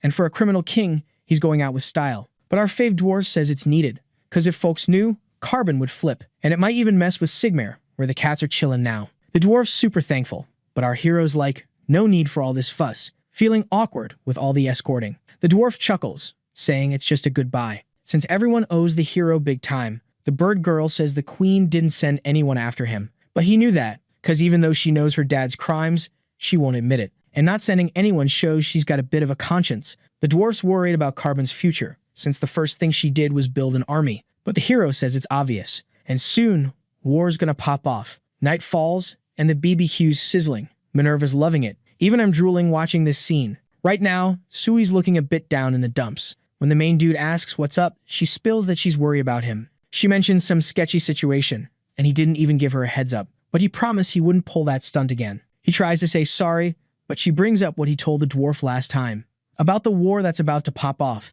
and if it's as wild as the last fight, he should totally use her to stay safe. Plus, she's cool with being a sword for a good cause. Then her sis cracks up, saying Sui's stressing too much, and if Sig's in trouble, she'll swoop in to save him first. But our hero just turns and asks what she can even do. Minerva then kicks off a kinda weird convo, and the main dude says she's just trying to play him. Sui, seeing them bicker, jumps in asking where they're headed next. But our hero's still mulling it over, since he's still feeling the last battle's burn. That last move he pulled is like a double-edged sword. More pain, more gain. But the cost? Super steep. Then he asks if they want to hit up a resort. Enter Evergreen, a country that thrived on trade, even with big-shot neighbors. And since it's never been invaded, folks say it's the ultimate place to live. If it's a resort like that, no need to sweat the small stuff. But duh, since it's our main dude, drama's gonna find him. Cause as soon as he rolls into town, chaos is going down. He peeps the scene and wonders how he got so unlucky. Then bam, a blonde's sprinting at him,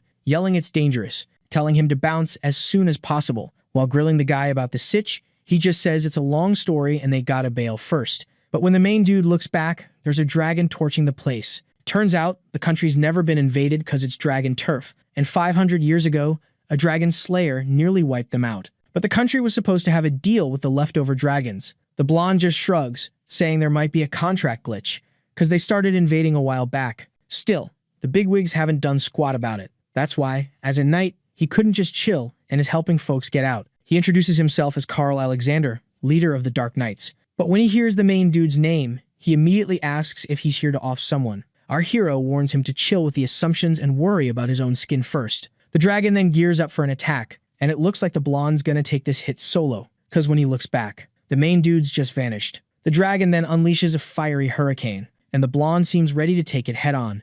But before the fireball hits him, the main dude summons Sui and whips up an ice wall, which totally blocks the dragon's attack. The dragon thinks this human's got some cool tricks, but since he's done here, he bounces. The blonde, who barely dodged, probably needs a change of pants now, while the main dude just asks if he's okay. Annoyed, Alex questions if he just dodged, and our main dude says he should focus on his own survival. But, rubbing his head, he says it's what you'd expect from someone with his rep. Slowly, the townsfolk start showing up, wondering what happened to the dragon. But the blonde's giving the superhero speech that as long as he can protect the city, it's all good. But then, splat, an egg hits his face, and everyone tells him to scram, calling him a tax thief and scammer. Looks like he's not exactly Mr. Popular.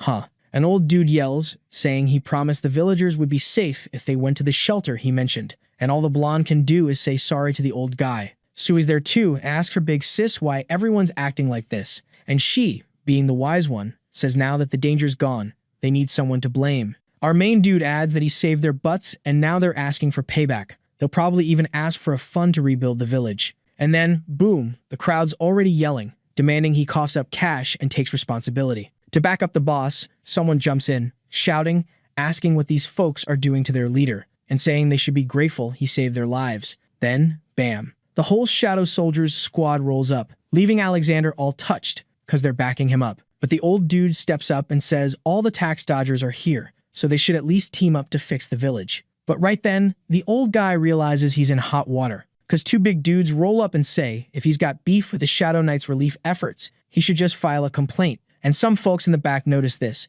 saying they just threatened the citizens, and they barely made it through the last attack. But this whispering just ticks off the vice leader even more, yelling that it was only thanks to their leader who planned the route and timing of the dragon's attack. Thanks to his genius plan, they made it out alive. But the crowd's not chillin', cause they lost their homes, animals, crops, and everything else. However, this last bit from the vice leader grabs the main dude's attention, wondering if he really predicted the attack and the dragon's path all by himself. Seeing his vice all riled up with the crowd, the blonde tells him to chill, cause the knight's job is all about saving people, while imagining himself getting mad props as a hero from the people. Eventually, everyone will know the Shadow Knights were a thing in this world, leaving the main dude super freaked, cause he trusts and believes in these people even after all that went down. The blonde explains he doesn't trust just anyone, but these guys are worth it, leaving all the Shadow Knights members totally charmed by their leader. And even though it didn't go as planned, they scored some clear wins this time, so they'll at least get some props. But then, next thing you know, the knight's got his arms cuffed,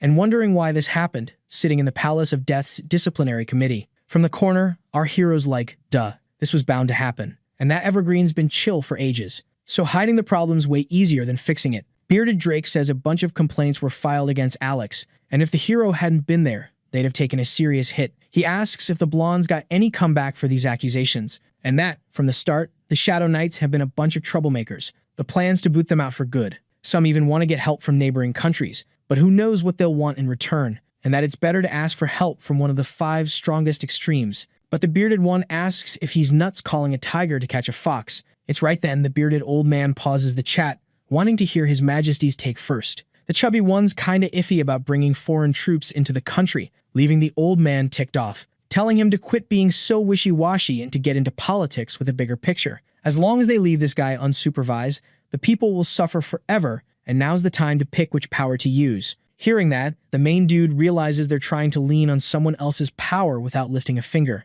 and that once foreign troops from another country roll in, Evergreen won't be the best place to live anymore. It'll be a battlefield. This weak king's just a scarecrow, and this bearded guy's the one who wants to sell out and betray the country. The main dude starts to turn around, saying nothing good's gonna come from this. But before he bails, he hears someone suggesting forming a dragon-busting squad, cause if they pull it off, they can protect Evergreen's sovereignty and save cash. The little ones notice the young dude suddenly stopped, while the bearded guy questions the prince about what he just said. Soon, everyone there starts cracking up at what the kid said. The old man says Evergreen's not a powerhouse and doesn't have the muscle to take on the dragon, saying if he wants to try this, he should go solo. The king's bummed to see his son in that spot and says it's all cause of his own incompetence, and instead of getting roasted by the dragon, the people thought it'd be better to just chill as vassals of another country. But then, boom, the hero shows up, saying it's way too early to throw in the towel, and if the dragon's causing drama, he's down to throw hands and take it down. Grabbing the blonde kid, he asks if they can lend him that thing in return, leaving the kid totally freaked out because he's being dragged away. Later, in Drake's office,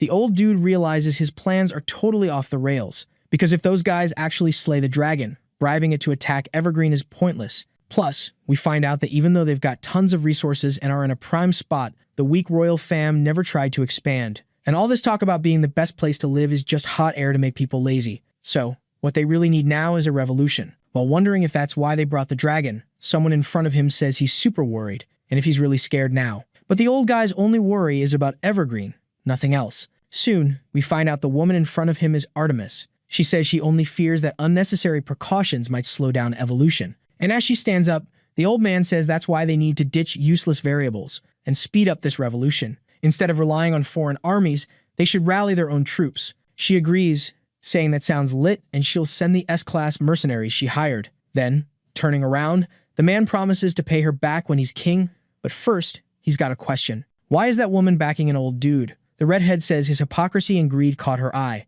just like the contradictions of sacrificing now for the future. He yells he's doing this just to boost Evergreen, but with a creepy look, the woman says that's just a big excuse, and he knows it. And she still tells him to be real with his feelings. Making Evergreen strong might be one of his dreams, but to do that, he's got to become king first. At this point, the woman does some kind of mind trick on the old guy, and, getting closer, she says she can make him king. But, since nothing's free, the old man asks what she wants. However, turning around, she says when he's king, he must start a war as soon as possible and dive into it like a moth to a flame, letting his kingdom burn with him. So his desire becomes an offering and a sacrifice for her master's growth. Soon, the scene shifts to the mountains of Duradum. The young blonde says he's always admired the knights and wants to be like the Steel Knight. But Minerva claps back, saying for someone who can't even become a knight, he's dreaming big. Of course, these sharp words tick off the guys, while his sister comes over to tell him something. The boy gets that she's right, and it's a big dream. That's why he started the Black Knights, a squad to back up the other knights.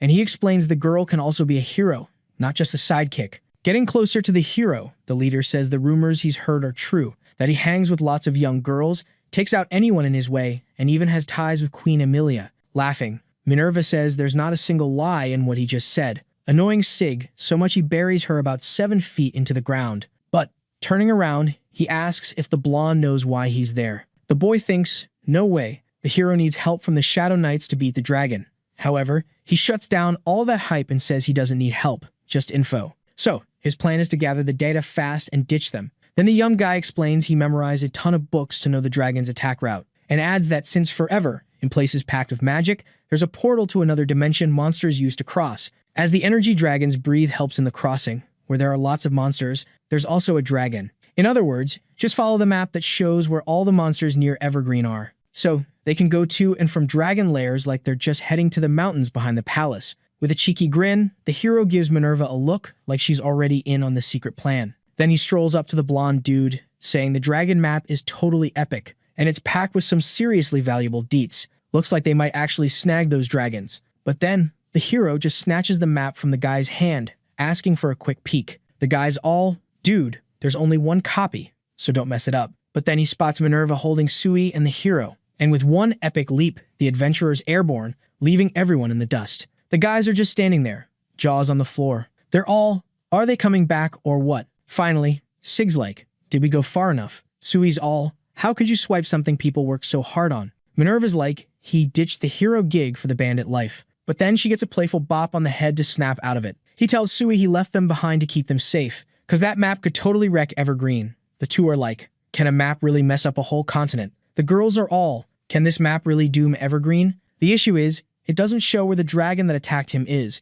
and attacking random creatures is a no-go. This isn't something you can fix with just hype, and the knights will be stoked for the MC's help. Luckily, MO figures out exactly where his enemy struck and where he's chilling. The plan is to scope out the trees to find what's really hidden in the forest. Dragon tracks are easy to spot, because it trashed trees while flying. Plus, there are fresh burn marks on the ground from the dragon's fire. Only one creature could leave those marks, and the dragon's gotta be close. The plan now is to camp out and, tomorrow, hunt down the enemy's exact spot.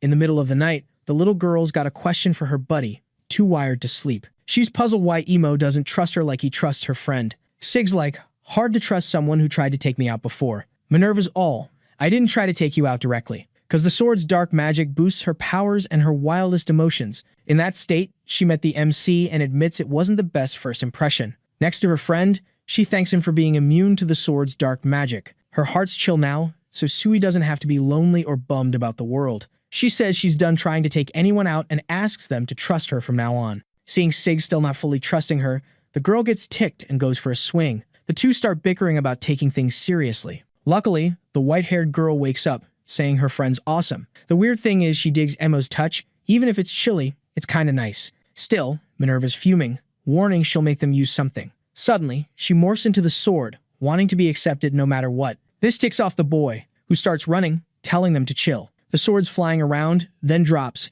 turning back into the little black-haired girl. Apparently, this is some ancient illusion magic that vanished ages ago, which means they've been camping right in front of the dragon's lair the whole time. Then Minerva pops up, feeling all proud for finding the cave entrance. Seems like magic formed right where Minerva was, making it hard to spot everyone. Siggy didn't think they'd find the dragon's magic this easily. He starts thinking maybe the girl's way more capable than he thought. He walks up to her, giving props for her awesome move. Inside the cave, it's clear the last owner was super greedy with their stuff, and the dragon's gonna notice its magic got busted real quick. The funny part is Minerva's leading the team, since she found the entrance. To make it crazier, she bolts off, ticking off her team buddy. Next to Sui, the MC asks if she's bummed about not being used as a sword. So, these combat swords, right? They're all about action, and not using them is like torture. They crave that recognition. Then, she's all about loyalty to Lord Sig, wanting to stick by his side through thick and thin. All the knight wants is for his squad to stay safe and steer clear of danger.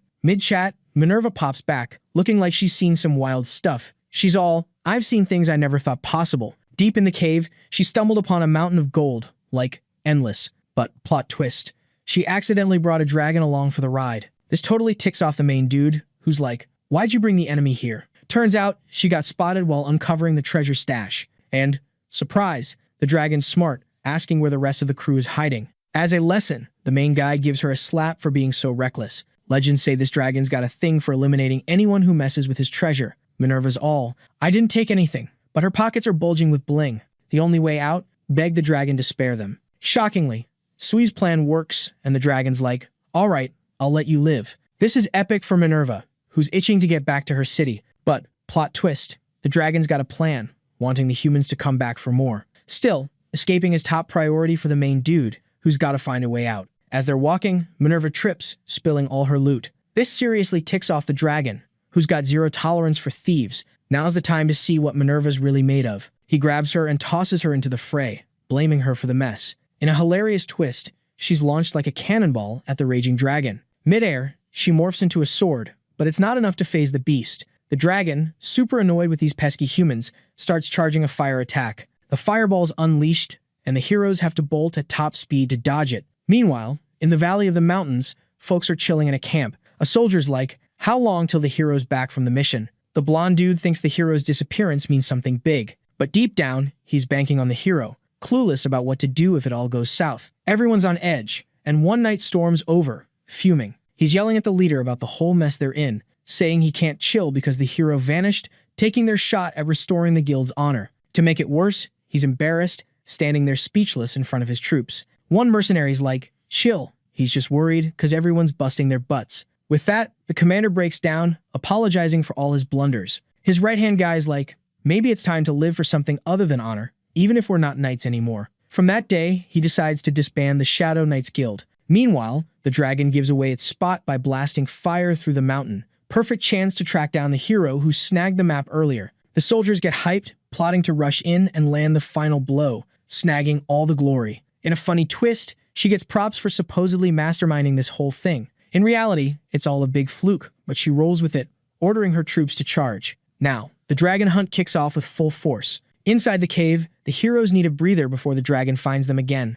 Sui's already lost hope, thinking it's game over for everyone. The escape was intense, and that fire blast could have wiped them out. Mid-convo, Minerva storms back, super annoyed with her pals. She starts playfully biting her buddy, saying he shouldn't have bailed. Then, they start bickering about everything that went down. The problem is that, right in the middle of this chaos, the enemy sniffs them out in seconds. Turns out, human scent is like a neon sign in the cave, super easy to track. Quick thinking, the trio ducks behind a big rock, staying as quiet as a ninja. The beast is on a mission, checking every nook and cranny for its arch-nemesis. The squad's jaws drop when the dragon just bails, leaving them in the dust. But no chill time yet, they gotta bolt to the exit as soon as possible. Just when things couldn't get crazier, knights roll in, yelling for the dragon to show up mid-battle. Armored dudes pop up, shouting their leader wants the enemy's blood. Like, yesterday. The boys are totally peeved, didn't think these clowns would find their secret hideout. Then, boom, the epic dragon shows up, ready to throw down in a rage. This time, the trio's like, nah, we're just here for the show. No danger for us. They're overhelping people who can't tell bravery from plain dumbness. The beast goes full savage, threatening to roast everyone with its fiery breath. As the flames fly, the heroes chill, thinking everyone's toast. But plot twist, the leader's got a plan, tells his crew to shield up. Perfect chance to bounce out of there, no scratches, no worries. Shockingly, the squad survives with a mana shield, tanking the dragon's fiery blast. It's wild, even the dragons shook they didn't get BBQ'd. The teams scatter, hitting from all sides with some next-level tactics. Spotting a big old cut on the dragon's eye, the soldiers get a genius idea. They go for the weak spot, landing a hit, and the soldiers pumped, asking if he nailed it. 500 years back, humans were like bugs. Now they're squaring up to an ancient dragon. The knight leaders all, humans leveled up, were ready to take on anyone. Watching from a distance, Sig's mind blown by his allies, way more epic than he thought. These knights are beasts, thanks to their brainy commander. Still, there's a big problem in this mission that's not solved yet. Sig's like, I'm out, but promises to be back to finish his real mission. The dragon's back in action, entering a super intense battle mode. It's planning to rule the skies, dropping attacks that could wreck whole cities. But, plot twist, the hero grabs its attention, saving the day. He's on a rock, waving his red sword like a boss. Seizing the moment, he jumps and nails a perfect strike on the enemy. He unleashes his epic power, slicing deep into the dragon's chest. Sig's done with this, can't stand being cursed by this arrogant foe. Rocks start flying, blocking the hero's view in the dusty chaos. The dragon's still kicking, going all out, while the MC dodges like a pro. He's ticked off, stabbed with some cursed junk. Once more, the MC fires up his epic vision for another killer attack. He zooms past the enemy, slicing everything, blood flying everywhere. The hit's so strong, the dragon crashes down for a sec, sword shining for all to see. Sig's fearless, asking if they still want to keep this up. The dragon, all beat up, decides to talk it out instead of fighting. Turns out, the dragon was just a pawn, not the real villain. For treasure, it was told to attack Evergreen without mercy. Even after doing all that, they still wanted it gone. Carl's like, Drake's been trying to fix the city, but he's selling out his own country. Finally, everyone gets the villain's scheme. Become king of the continent using the dragon as bait. The plan to shake up Evergreen is to kick off a war, wrecking the city's peace. Sitting on his throne, the bearded dude's sure he's going to be king. The dragon's idea is to nab Drake together, as payback. But the hero's not having it, says he's taking them both down to wrap this up. Then he unleashes a massive explosive attack, ready to end it all for good. Whoa, plot twist. Turns out it was just an illusion spell, and his epic strike only sliced through air. While they're chatting, the dragon's magic reboots, letting it vanish right in the middle of the attack. Dust clouds everywhere, and the squad's gotta stay sharp for any sneaky enemy moves. The dragon's back with its fiery breath, claiming there's no escape, only doom. Minerva's got a wild idea, using a body to break the big lizard's magic spell. Legends say no dragon has ever bowed to a mere human, like, ever. The MC's caught off guard, the enemy's right there, and bam, he gets hit. The dragon's feeling all smug, thinking it's won with that hit. But surprise, the trio's still kicking, thanks to a magical shield. The MC's baffled, they were so close to biting the dust. Turns out, dragon blood touched the sword, making it super OP. The two fighters lock eyes, ready to end this showdown as soon as possible. Six pumped, realizing he can power up by smacking the dragon. With eyes blazing, he hurls the sword, aiming for massive damage. Even with a protection spell, the blade's tip starts cracking the magic shield. But the dragon's tough, shrugging off the attack like it's nothing. Weirdly, the sword starts spinning on its own, like it's got a mind of its own. From afar, soldiers wonder if the heroes are okay after the brawl. They're amazed, thinking the hero soul of the enemy, no backup needed. The boys keeping the sword's power on the down low, so no one tries to snag it. Problem is, they gotta bounce. The cave ceiling's about to crash down. Everyone's sprinting like crazy to dodge falling rocks and stay alive. Still, the hero's determined to grab his sword, even with danger all around. He knows the dragon's blood will boost his power even more. When he gets there, he's baffled by the intense red energy aura. In front of him, his red blade's even more epic than before. Now, the dragon's sword soaked up all the dragon's blood, like centuries of war. From the outside, this duo looks legendary,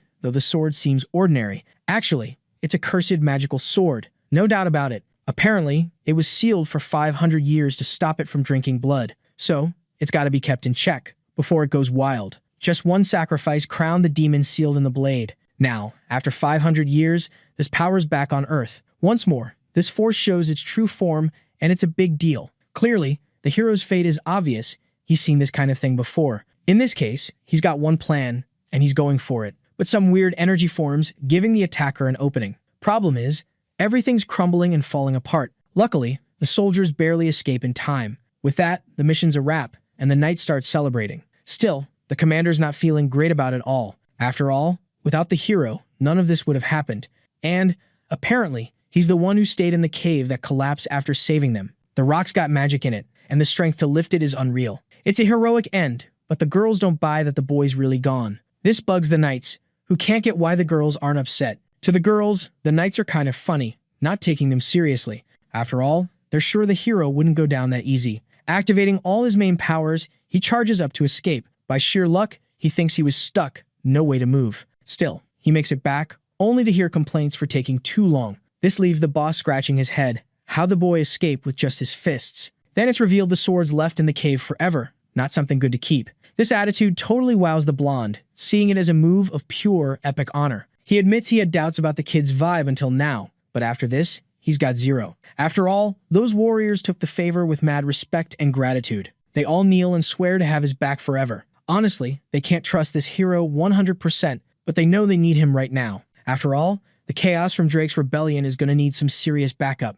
And, no doubt, the main dude's strong enough to wreck dragons and stop this rebellion without any casualties. This fires up the commander, who dreams of saving Evergreen together. Sadly, the MC's not down to dive into other people's drama again. He knows innocents will get caught up and suffer in the coming war. And it seems it's the dude in front of him who's got to step up. This ticks off Minerva, who threatens him with pure rage. She says no one really knows him, and no one will remember him if an accident happens. This totally shifts the vibe around the warrior. It's a must that can't be ignored by anyone on Earth. After all, in the end, loneliness is all that's left for someone like him. This hits the blonde hard, making him think his friend might be onto something. Even so, he decides to give it a shot and see if he can be known for something bigger. The little princess says the knight can fight all he wants, no matter how the story ends, and she asks if dedication and a good heart aren't worth having. Suspiciously, the main dude says if he's betrayed, he'll take out all the knights. In a serious tone, he reminds them they swore to serve him for life and gotta follow his lead. Like a boss, he plans to keep them in check until his own end. Back at the castle, chaos is already kicking off with a brutal rebellion. The soldiers get orders to guard the throne room and protect the majesty. Fueled by rage, Rick Grimes charges into battle against the mercenaries. His power's insane, smashing the ground with just a burst of blue energy. The henchmen freak out seeing that energy coming at them, ready to destroy. The White Knight takes them down one by one, while backup rushes in. Even being strong, he sees he's going to get swamped by the enemy numbers. Drake shows up and says Rick's living up to the hype as the castle's strongest knight. With his powerful crew, the strategist hits the rebellion's center. He admits, kinda bummed, he should have moved that knight to a lower rank before. The orders now are to wipe out all the rebellion's wild cards, and the blonde's one of them. Loads of warriors get mentioned, most from the Dark Knight squad. After all, folks like Lieutenant Walsh aren't needed in Evergreen anymore, says the new bosses. These soldiers were under the dreamer Carl Alexander's command. Ticked off learning all this, the Paladin says the rebellion ends here. But Drake crushes his hopes, saying the reinforcements were wiped out ages ago. A powerful mage cast a spell that aged them to their last days. The Knight's oath means they never run from a fight, so the man made them swear this time they should have bailed. The man in the suit says risking your life for a belief is, honestly, kinda nuts. Facing the mercenary in front of him, the Knight feels fear for the first time ever. That person's dangerous in a way that's never hit him like this before. Even so, he tries to swallow his pride and fight, wanting to prove he's still the strongest in Evergreen. But for just a moment, he stumbles and sees he's just a drop in the ocean against that power. After getting hit, the enemy creeps closer, making it clear the loss is already sealed. Even struggling and almost down, he refuses to give in to the villain. The orders are clear. Take out the soldier, however needed for the mission's success. Without a second thought, the aging magic kicks in, starting to drain the man from the inside, drying his life bit by bit. The person before him is Glenn Ibis, the leader of the continent's most powerful mercenary guild. Someone who, back in the day, was one of the 5 warlords of Cade. Inside the castle, they find a secret passage just for the royal family. Alright, buckle up, because this story's about to get wild. So, there's this secret passage, right? Perfect for a sneaky escape to find someone who can help out. But, plot twist, the king's too chunky to squeeze through. Talk about a royal problem. He figures the rebellion's is bad, so he's gotta own up to it. The door's locked tight, no matter how hard they pound, thanks to some magic mumbo-jumbo. A kid's bawling, begging the captain not to ditch his dad. The king's last words to his son, Kane, stay strong and keep on keeping on. He hugs Kane, telling him to be a better dude than he ever was. Just as he shoves Kane into the secret passage, bam, the mercenaries bust in. Drake and his crew crash the party. The king's chilling on his throne, totally unfazed by Drake's entrance. Old dude's got a hunch the kid's hiding somewhere. Drake's gotta find Kane to snag the crown, thinking the kid can't be far. The king gets taken out in a brutal showdown. Glenn's orders? Tear the place apart until they find the kid. It's kinda messed up, dying just cause of who your dad is. The soldiers are clueless why the prime minister went all rebel mode with mercenaries. Drake's gunning for the throne, but not if the prince is still kicking. Loads of mercenaries are on the hunt for this one sneaky kid. The commander's stressed, knowing Evergreen's glory days are toast. Our hero steps up, ready to protect the kid before the mercs nab him. Now, it's all about finding the hidden kid. Soldiers are sprinting through the city, thinking the kid slipped by. Even with all those dudes searching, they totally lose the kid's trail. Luckily, the kid's got mad hiding skills. He's crying over his dad.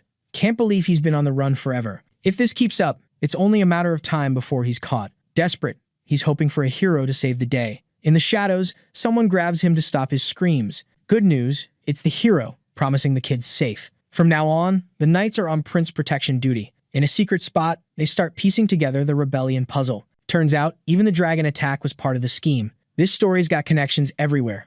Thankfully, the hero's not being hunted, but mercs are all over. The blonde's plan? Hide underground with the prince. There's a bunker ready for invasions, but they can only chill there for a week. The kid's torn, tired of running, not sure what to do. After ditching the castle, he feels like a total failure. His dad said to survive, but he's clueless on how to do that. Feeling down, he tells them to save everyone else and leave him. This ticks off the little girl, who won't let him give up so easily. If he's got the energy to quit, he can use it to help her and choose life. She remembers the curse that took Sui's old owners, making her sensitive to this stuff. Minerva's had enough, ready to handle things her way. She clocks the kid, knocking him out cold. Everyone's stunned, jaws on the floor. Minerva jokes it's a trick to put a weak horse to sleep. The kid wakes up, never been slapped like that before. It's a wake-up call that life's worth fighting for. This sparks a fire in Kane Evergreen, shaking off his despair. First time a girl's treated him like this, and he's smitten. He swears to follow Minerva's lead, ready to live with purpose. From then on, he pledges to serve Minerva,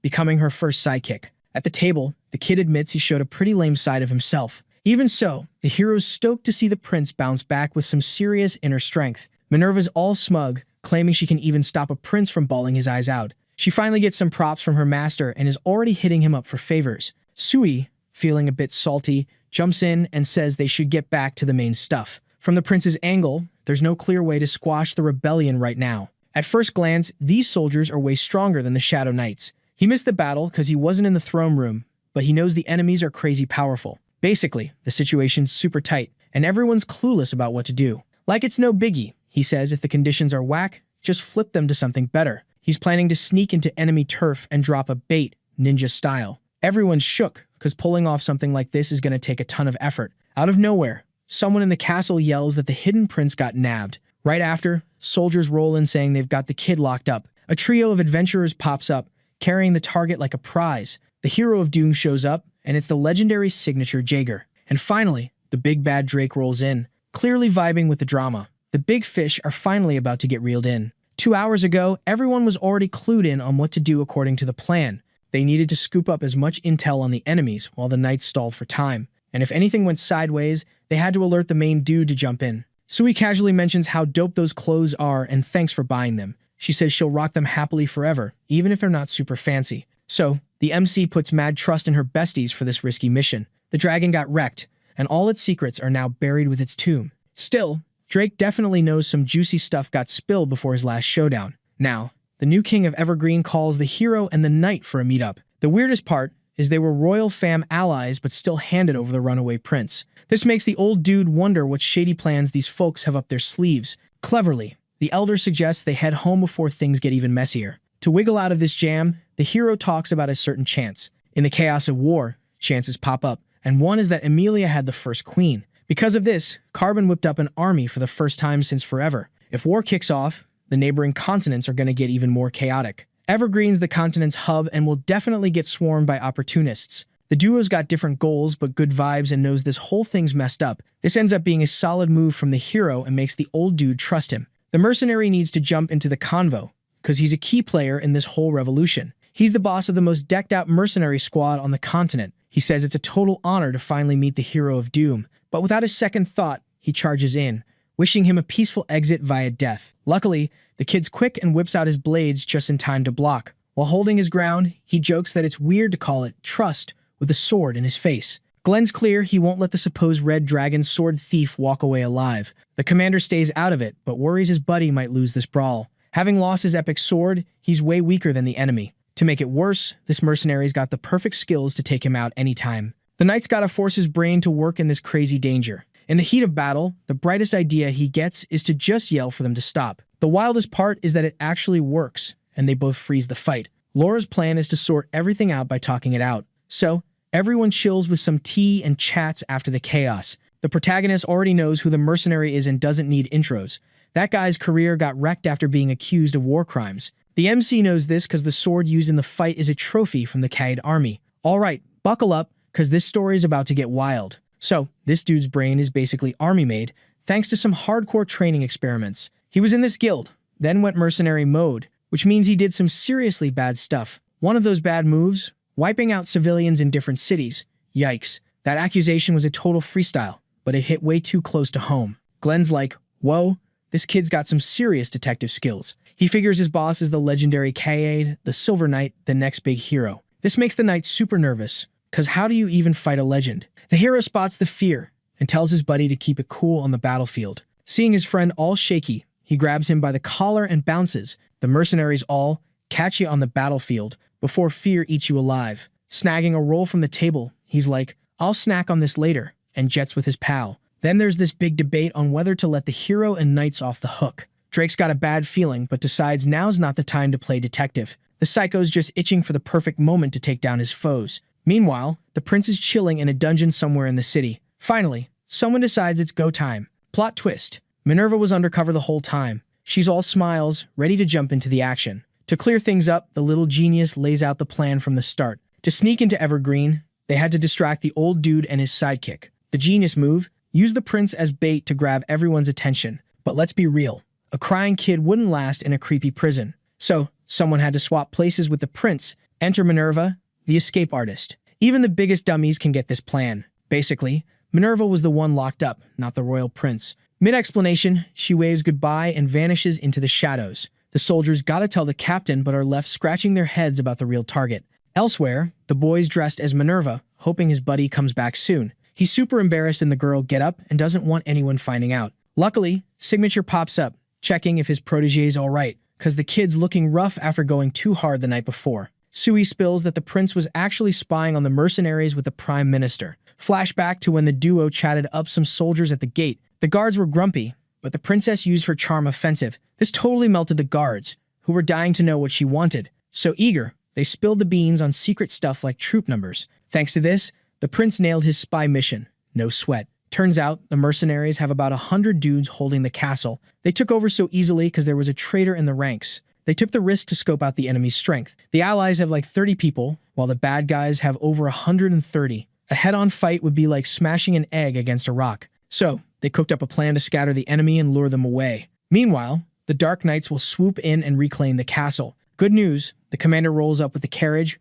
ready to roll out. Plus, they sabotage the enemy's rides to slow them down. The MC's all proud, saying it's a waste to keep the blonde as just a weak knight, but they gotta wait for Minerva's signal before making a move. Then, word gets out that the prince busted out of jail, kicking off the mission. To stay safe, the boys gotta link up with the knights before things kick off. Kaim's super thankful and promises to return the favor someday. Sig's cool with it, saying one favor's enough, and then they're square. The girl rolls back in, all smiles, seeing the heirs finally got the guts to handle a war. But soon, they're bickering, both wanting to swap places, totally over pretending to be each other. While they're switching, Minerva's all, wow, these clothes really pop when the right person wears them. The sisters reunite, and the princess is super stressed, thinking prison life must have been rough. But Emo's chill, not even bothered like, prison, meh, no biggie. She's actually hyped for the mission, eager to see the mercenary she's gonna face. But the MC's like, nah, I'm only fighting with Sui, sorry. Minerva's offended, saying, dude, there's a limit to jokes. Cursed swords vibe with their owners, sharing feelings like a live stream. Fear was the big mood for the protagonist during the battle. It shows that, even wanting to fight, the girl's still scared for her life. Surprising, right? Behind that brave face, she's got some serious fears she won't admit. He tells her she's not useless, just has other key roles in the war. One big job, protecting the MVP of the mission, Prince Cain. After hearing this, she's pumped and finally gets her part in the battle. With tears, she accepts her role, ready to follow her master's orders. They fist bump, sealing trust and full-on war mode. The carriage rolls out, leaving the girl both hyped and worried. She's got this nagging fear something bad will happen to her master, and it won't quit. Drake's ticked off, realizing the prince how'd need out of his cell. Security was tight, no way out, guards on full alert. The bodyguards gotta explain what went down before they get in trouble. Turns out, Minerva vanished using her dark magic. It hits them, she was just a decoy, teleporting out like a boss. The Prime Minister starts piecing together the enemy's plan from the jump. Still, he stays cool, saying they'll fix it fast, telling his ally to chill somewhere safe. The old dude loses it, yelling his general couldn't even keep a kid locked up. This ticks off the minister, feeling the need to set the record straight on everyone's roles. With a wicked grin, he says he's not a soldier for the king, just a mercenary for hire. He warns not to mess up their alliance, or else. His words spook the traitor, who quickly says sorry. As he walks away, it's clear who the real threat is in this whole mess. Outside, a soldier asks if it's cool to leave Drake hanging like that. The answer's icy. No need to sweat over an old dog's bark. The mercenaries' plan to puppet Evergreen is already in motion. Just then, a messenger shows up, saying the hero's carriage just bolted from the castle. It's heading towards Evergreen, through the forest, like they want to be followed. They took off chill, no rush, no escape vibes. The sadistic one gets pumped, realizing the hero wants a showdown. Fired up, he craves a deadly duel and a real massacre. So, the Prime Minister calls in all his troops for this epic fight. Meanwhile, the hero's just chilling by the clock tower,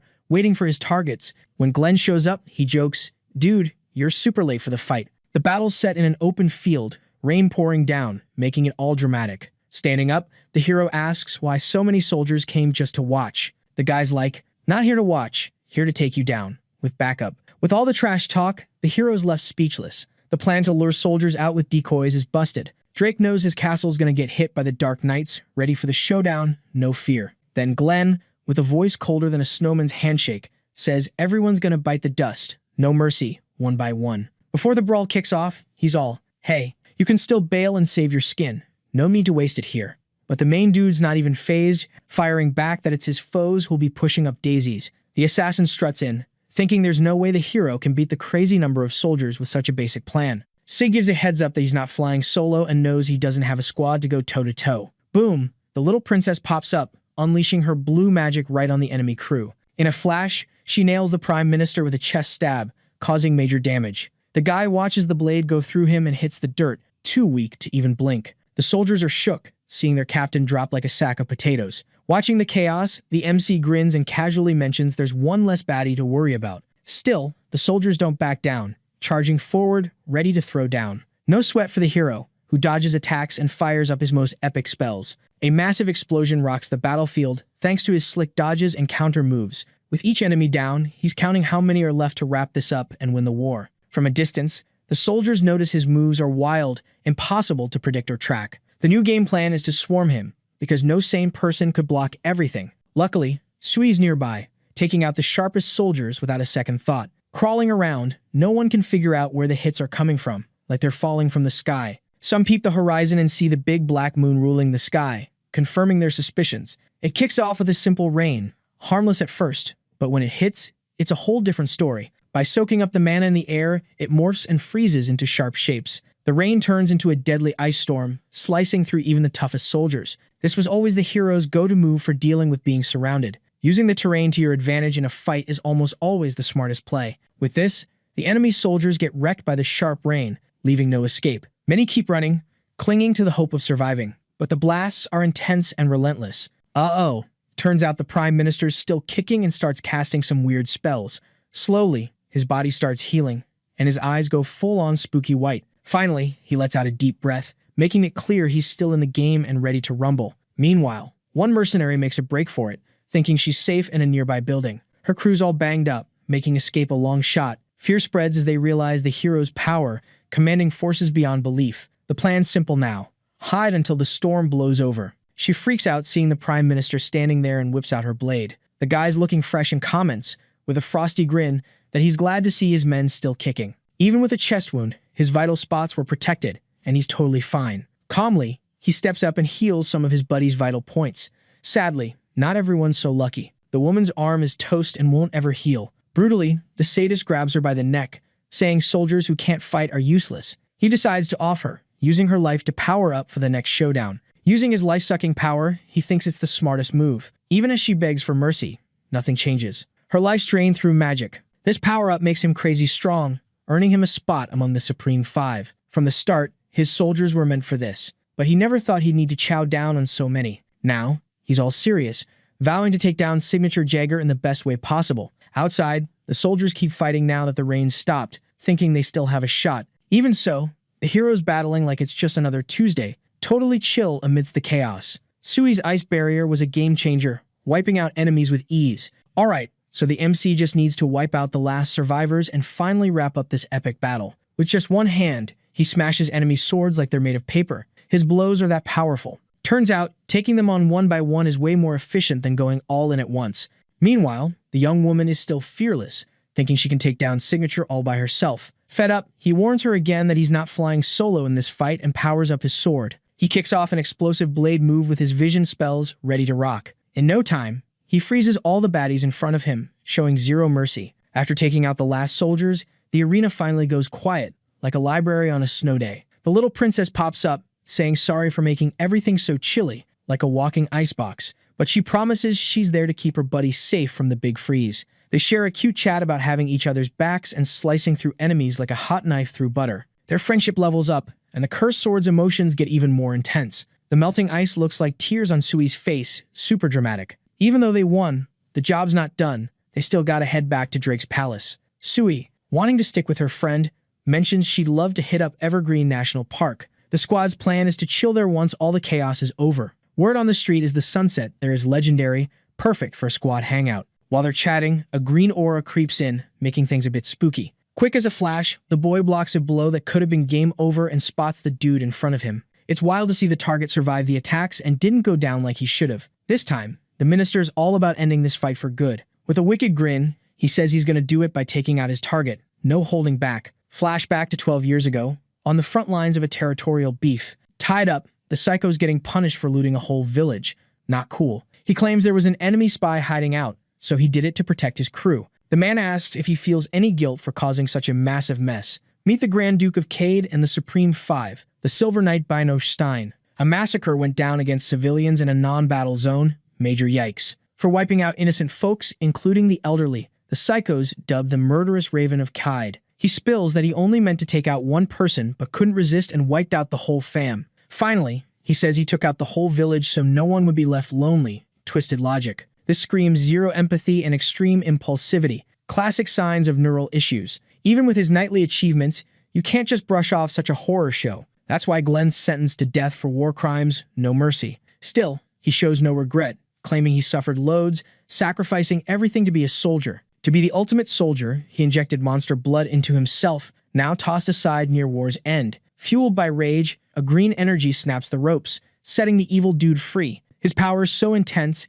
he charges at his opponent with pure revenge vibes. Yet, the Silver Knight asks if those are his final words, like a boss. In seconds, he slices the opponent without breaking a sweat. Total pro. He wins a battle he never thought would turn that madman into his main disciple. The traitor, seen as a stain on the army, needs to be tossed out. In a mountain grave, a sack with remains gets chucked into a deep hole. But suddenly, the sack starts moving, and a hand pops out, scaring everyone silly. The evil one rises, his energy so hot it changes the whole vibe of the place. Effortlessly, he does his thing, and even scores a sword in the end. No doubt, this makes his day, perfectly matching the chill weather. The script's clear. From now on, he's got to be a mercenary, no other choice. Back to now, he admits the warrior's skills are seriously impressive. The guys around his enemy were on the brink, but somehow get back up. To make things worse, the MC realizes his plan flopped, and they manage to bounce back. With his mana totally tapped out, dude's stamina was toast after the epic showdown. But Glenevis is in the same boat, can't attack without some serious brainpower. Our hero's scratching his head, totally baffled by the mystery monster lurking in the shadows. Even after a direct hit on his squad, the enemy just shrugs it off with a block. Coughing up blood, the MC's like, whoa, this guy's on a whole different level. Fear's creeping in, but he kinda digs that he's causing such a vibe. Just a glance from that Raven sends shivers down the spine, like major despair vibes. Fired up, the hero gets it. He's facing a full-on assassin. Can't let this dude slip away. As a warrior, backing down ain't an option. Gotta throw down or go home. Suddenly, the enemy steps back, pure instinct kicking in. His body's shaking, and through the pain, he's like, oh, my arm's toast. In his head, it's all about winner takes all. Past wins don't mean squat. Sig's fear hits hard, and his crew's like zombies, charging to finish the job. Orders are clear. Take out the warrior and snag the demonic sword as a trophy. The reborn army's marching with one goal in mind. No distractions. Sui shows up, sees his master beat up, but still striking a macho pose. He's all, once I catch my breath, I'll wipe the floor with these guys. Now with the Ember, the dude's tearing up.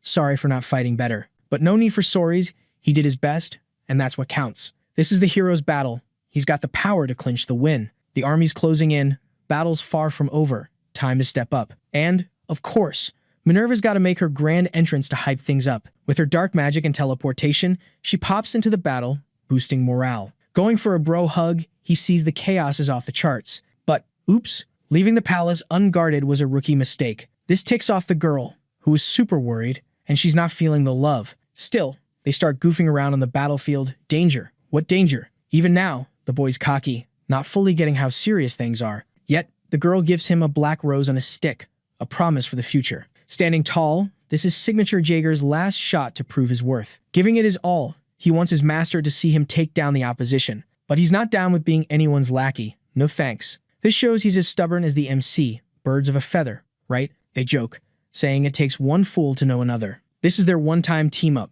and together, they'll rock the demonic sword, just like in One Piece. Joining forces, Minerva promises to wield the Blade of Resentment, lending her power. In this battlefield, the hero's finally putting his master plan into action. The power unleashed is off the charts. A dark energy orb forms in the sky. This freaks out the baddie, who sees the light vanish in a flash. The hero's new form is revealed, demonic sword in hand, ready to rumble. They feel a mix of solitude and maturity, with a sprinkle of kindness and warmth. The wild part, when they're linked, they can even catch each other's thoughts. This is next-level stuff, and the Raven's totally digging the scene. Even so, the MC's fearless, set on reclaiming what's his. For the assassin, it's just a basic regen ability, and he charges forward. His plan's solid, still aiming to take the warrior out of the game. Minerva and Sui are on point, attacking in perfect harmony. On one side, enemies are frozen solid. On the other, shredded by purple energy. This ticks off the villain big time. Didn't see that coming. Feeling on top of the world, the hero knows what's next is going to be wild.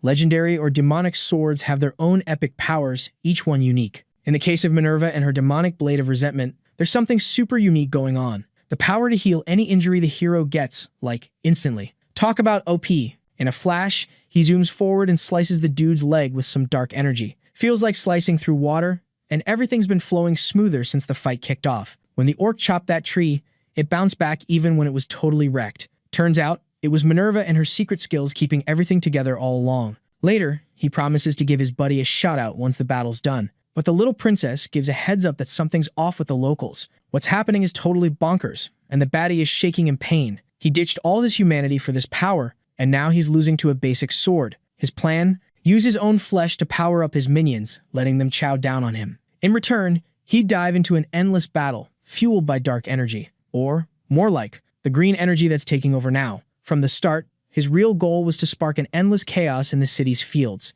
In seconds, the reborn army charges through the city, even outpacing the villain leading the way. This is the mercenaries' last-ditch effort, still clinging to victory. The girls are geared up for another round of epic cuts in a wild fight. Turning into a sword, the guy goes for an X attack, blasting dark energy and ice everywhere. The showdown finally kicks off, and it's all about who hits the ground first. The two dive into a fierce clash, dodging and blocking like pros. As he charges, slicing everything ahead, the guy gets ambushed from behind by a trio of stabs.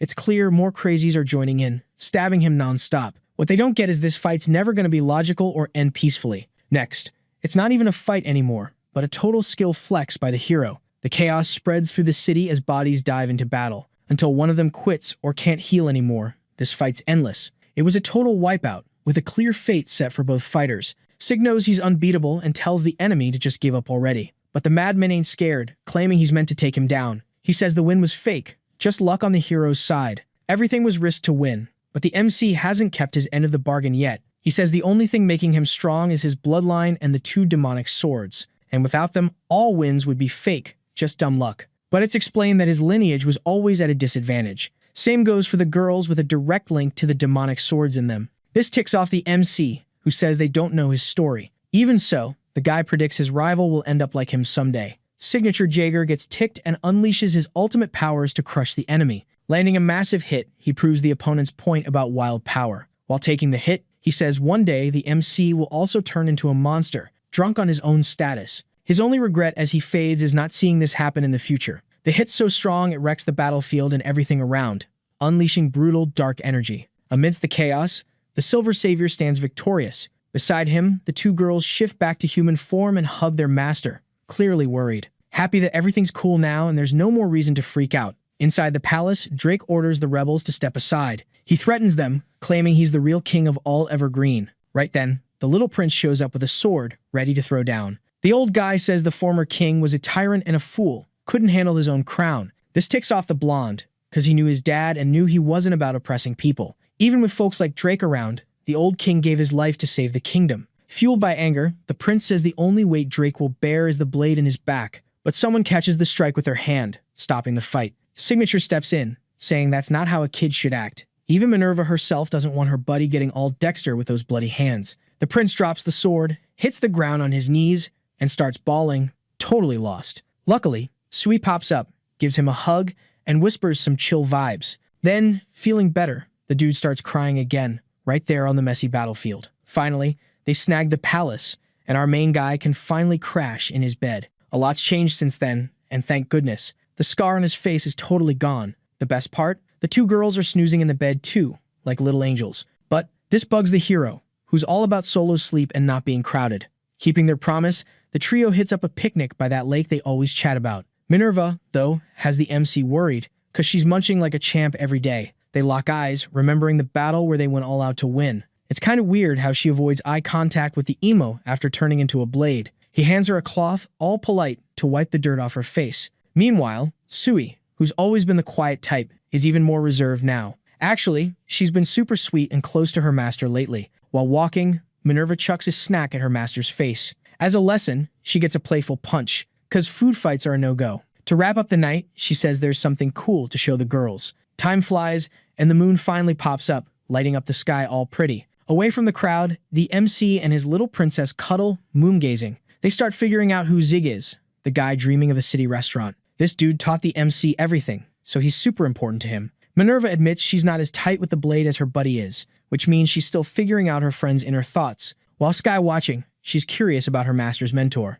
After he spills the story, they notice the lake glowing with wild colors. From it, magical fireworks burst out, lighting up the sky even more. These lights are why this spot's called the Pride of Evergreen. The coolest part, the fireworks spell out messages in the sky. Today, they're thank yous to the 3 warriors who saved the kingdom. In the palace, the prince is stoked while his soldiers party hard. Never before did the fighter feel his warrior journey was this epic. His relationships usually ended up in a mess somehow. His life's been a never-ending battle cycle. Watching the sky and reading those gratitude messages with his pals, he starts thinking maybe things aren't so bad. This is the main hangout for the kingdom's mercenaries. They're chatting about how things are getting worse fast. The talk's all about the rebellion and how the young master acted solo. On the magazine cover is the punishment warrior, who took out 100 mercs in one swing. The big worry is they lost their top soldiers, including the legendary Glenn Evis. The old dude says, despite being nuts, Glenn was their best and brightest mercenary. The hat guy chimes in, saying he knows Kevin and they've clashed before. The day after the fight, a totally different guy showed up, even starting his own biz. His plan was to crush rivals with spying and bribery. Business boomed, sales went through the roof, becoming a top brand on the continent. At first, he was stoked to see his son thriving, but soon spotted shady stuff. The practices were wild, from looting to illegal people transport. On the surface, it was just an arms dealer, but really, it was a crime ring. The issue is the young master's too powerful to take down easily. If this keeps up, the whole company is going to tank, and they need to bail before it's too late. Suddenly, the rude dude barges in, acting like he owns the place. As he gets closer, he says they could have said all that straight to his face, no sweat. Sadly, even trying to play it cool, the crime boss heard every word. His dad gets ticked, saying the management style is too hardcore, surrounding the company with enemies. All right, buckle up, because this story is about to get wild. So, this dude learned to crush the competition, no matter what it takes. Then, the butlers all, yo, what went down in Evergreen? We lost a ton of soldiers. Turns out, it was just a test run for future business shenanigans. At first, they wanted to use the city as a puppet for a bigger war, but plans flipped. Even though the rebellion flopped, it was a wake-up call for the world, like a big ol' warning sign. Now, all the kingdoms are gearing up, getting ready for a future showdown. And guess what? They'll be under their thumb, because if you don't deal with them, you're toast. Next up on the hit list is the Kingdom of Emilia, the new testing ground. His plans rolling just as he thought, and a real war is about to kick off. His fam's freaking out, but his crew's stoked about the progress.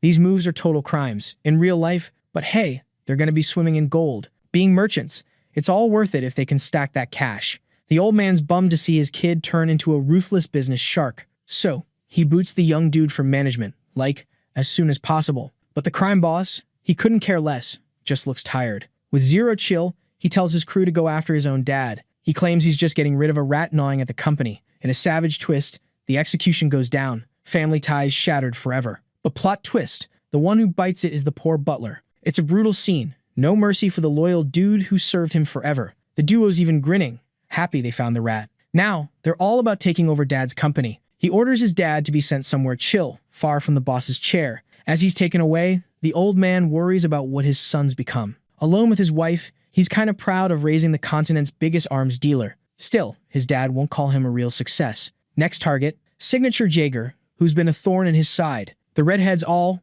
plenty of chances to nail this plan later. Everything he wants is coming. Just gotta trust and follow the master's lead. A few days back, in Evergreen's dungeon, something went down. Drake's like, only way to save the kingdom was to roll with it. Nothing's changing. He says he should have been toast by now, but the prince's mercy kept him alive. This means the old man's up for an interrogation and trial. But first, he's gotta spill everything, like how he hooked up with the arms dealers. Smartest move? Spill the beans on what he traded for military backup. His end can't be like this, cause the girl picked him and should show up to bail him out. Lucky for him, that's exactly what happens, and the sorceress swoops in to save him. With just her presence, Lady Artemis wipes out the guards and frees her buddy. She can't believe he flopped, even after all those investments, from dragons to mercs. He blames it on too many hurdles. Even a warrior got in his way. Even though his mission's done, he begs for another shot. He promises not to mess up again if she helps him bust out. She taps into fire energy and helps him break free. With the dungeon going up in flames, they vanish in smoke and ashes. Soldiers are scrambling for water, getting launched sky high in agony. Evergreen's problem? Solved. Easy peasy. Even without hitting the original target, new paths are opening up. In the distance, you can feel the continent's people getting greedier. That's why she's happy, because the world's full of ambitious folks. The plan now? Gather more power than the old wizard ever dreamed of. He asks if the crime boss knows about the disaster crystals. They're ancient swords, packed with demonic power, just like the redhead. In human terms, he's talking about her own sisters. After a chill break at the national park, the trio heads back to the royal palace to see the king. The whole city was buzzing, trying to clean up the chaos from the rebellion. Anyone who sided with the enemy got booted out, no questions asked. But with Drake gone in the fire, things were still a bit wobbly for a while. Even in the madness, the squad rolls back to snag their mission reward. The young kings all hyped to meet the kingdom's saviors and asks how the trip went. Sui and Minerva joke about loving the fireworks and being stoked with the gift. But honestly, nothing beats what the hero did for the whole city. Still, the mercenary is all about that cash prize as a mission bonus. But plot twist, he finds out he ain't getting the usual payday. His reward? All the treasure from slaying the dragon and squashing the rebels. The catch? All that gold's buried, and someone's gotta dig it up. Right then, a dude named Jenin steps up. The bearded dwarf spots his buddy's missing scar right away. A big guy with dreads and a blonde elf are gonna help out on this mission. They're noble dwarves, super skilled at their craft. Mid-chat, the short one mentions seeing the letter his buddy left. He says things get wild when talking about turning a dragon's tooth into a demon's sword. And digging up a dragon's lair could be a game changer for the dwarves. But first, gotta spill the tea on what's happening in Kaban. Things have flipped since Queen Naias took the throne and built an army. This is the dwarves' epic capital, chilling in an icy mountain. Now, Kaban's folks are at a massive decision crossroads. The queen's dad gave his life for the nation. Still, enemies are chasing the kingdom, hunting its most precious secrets. Now's the time for everyone to unite for the kingdom's sacred good and gear up against foes. And everyone who sacrifices for the great nation will march to victory.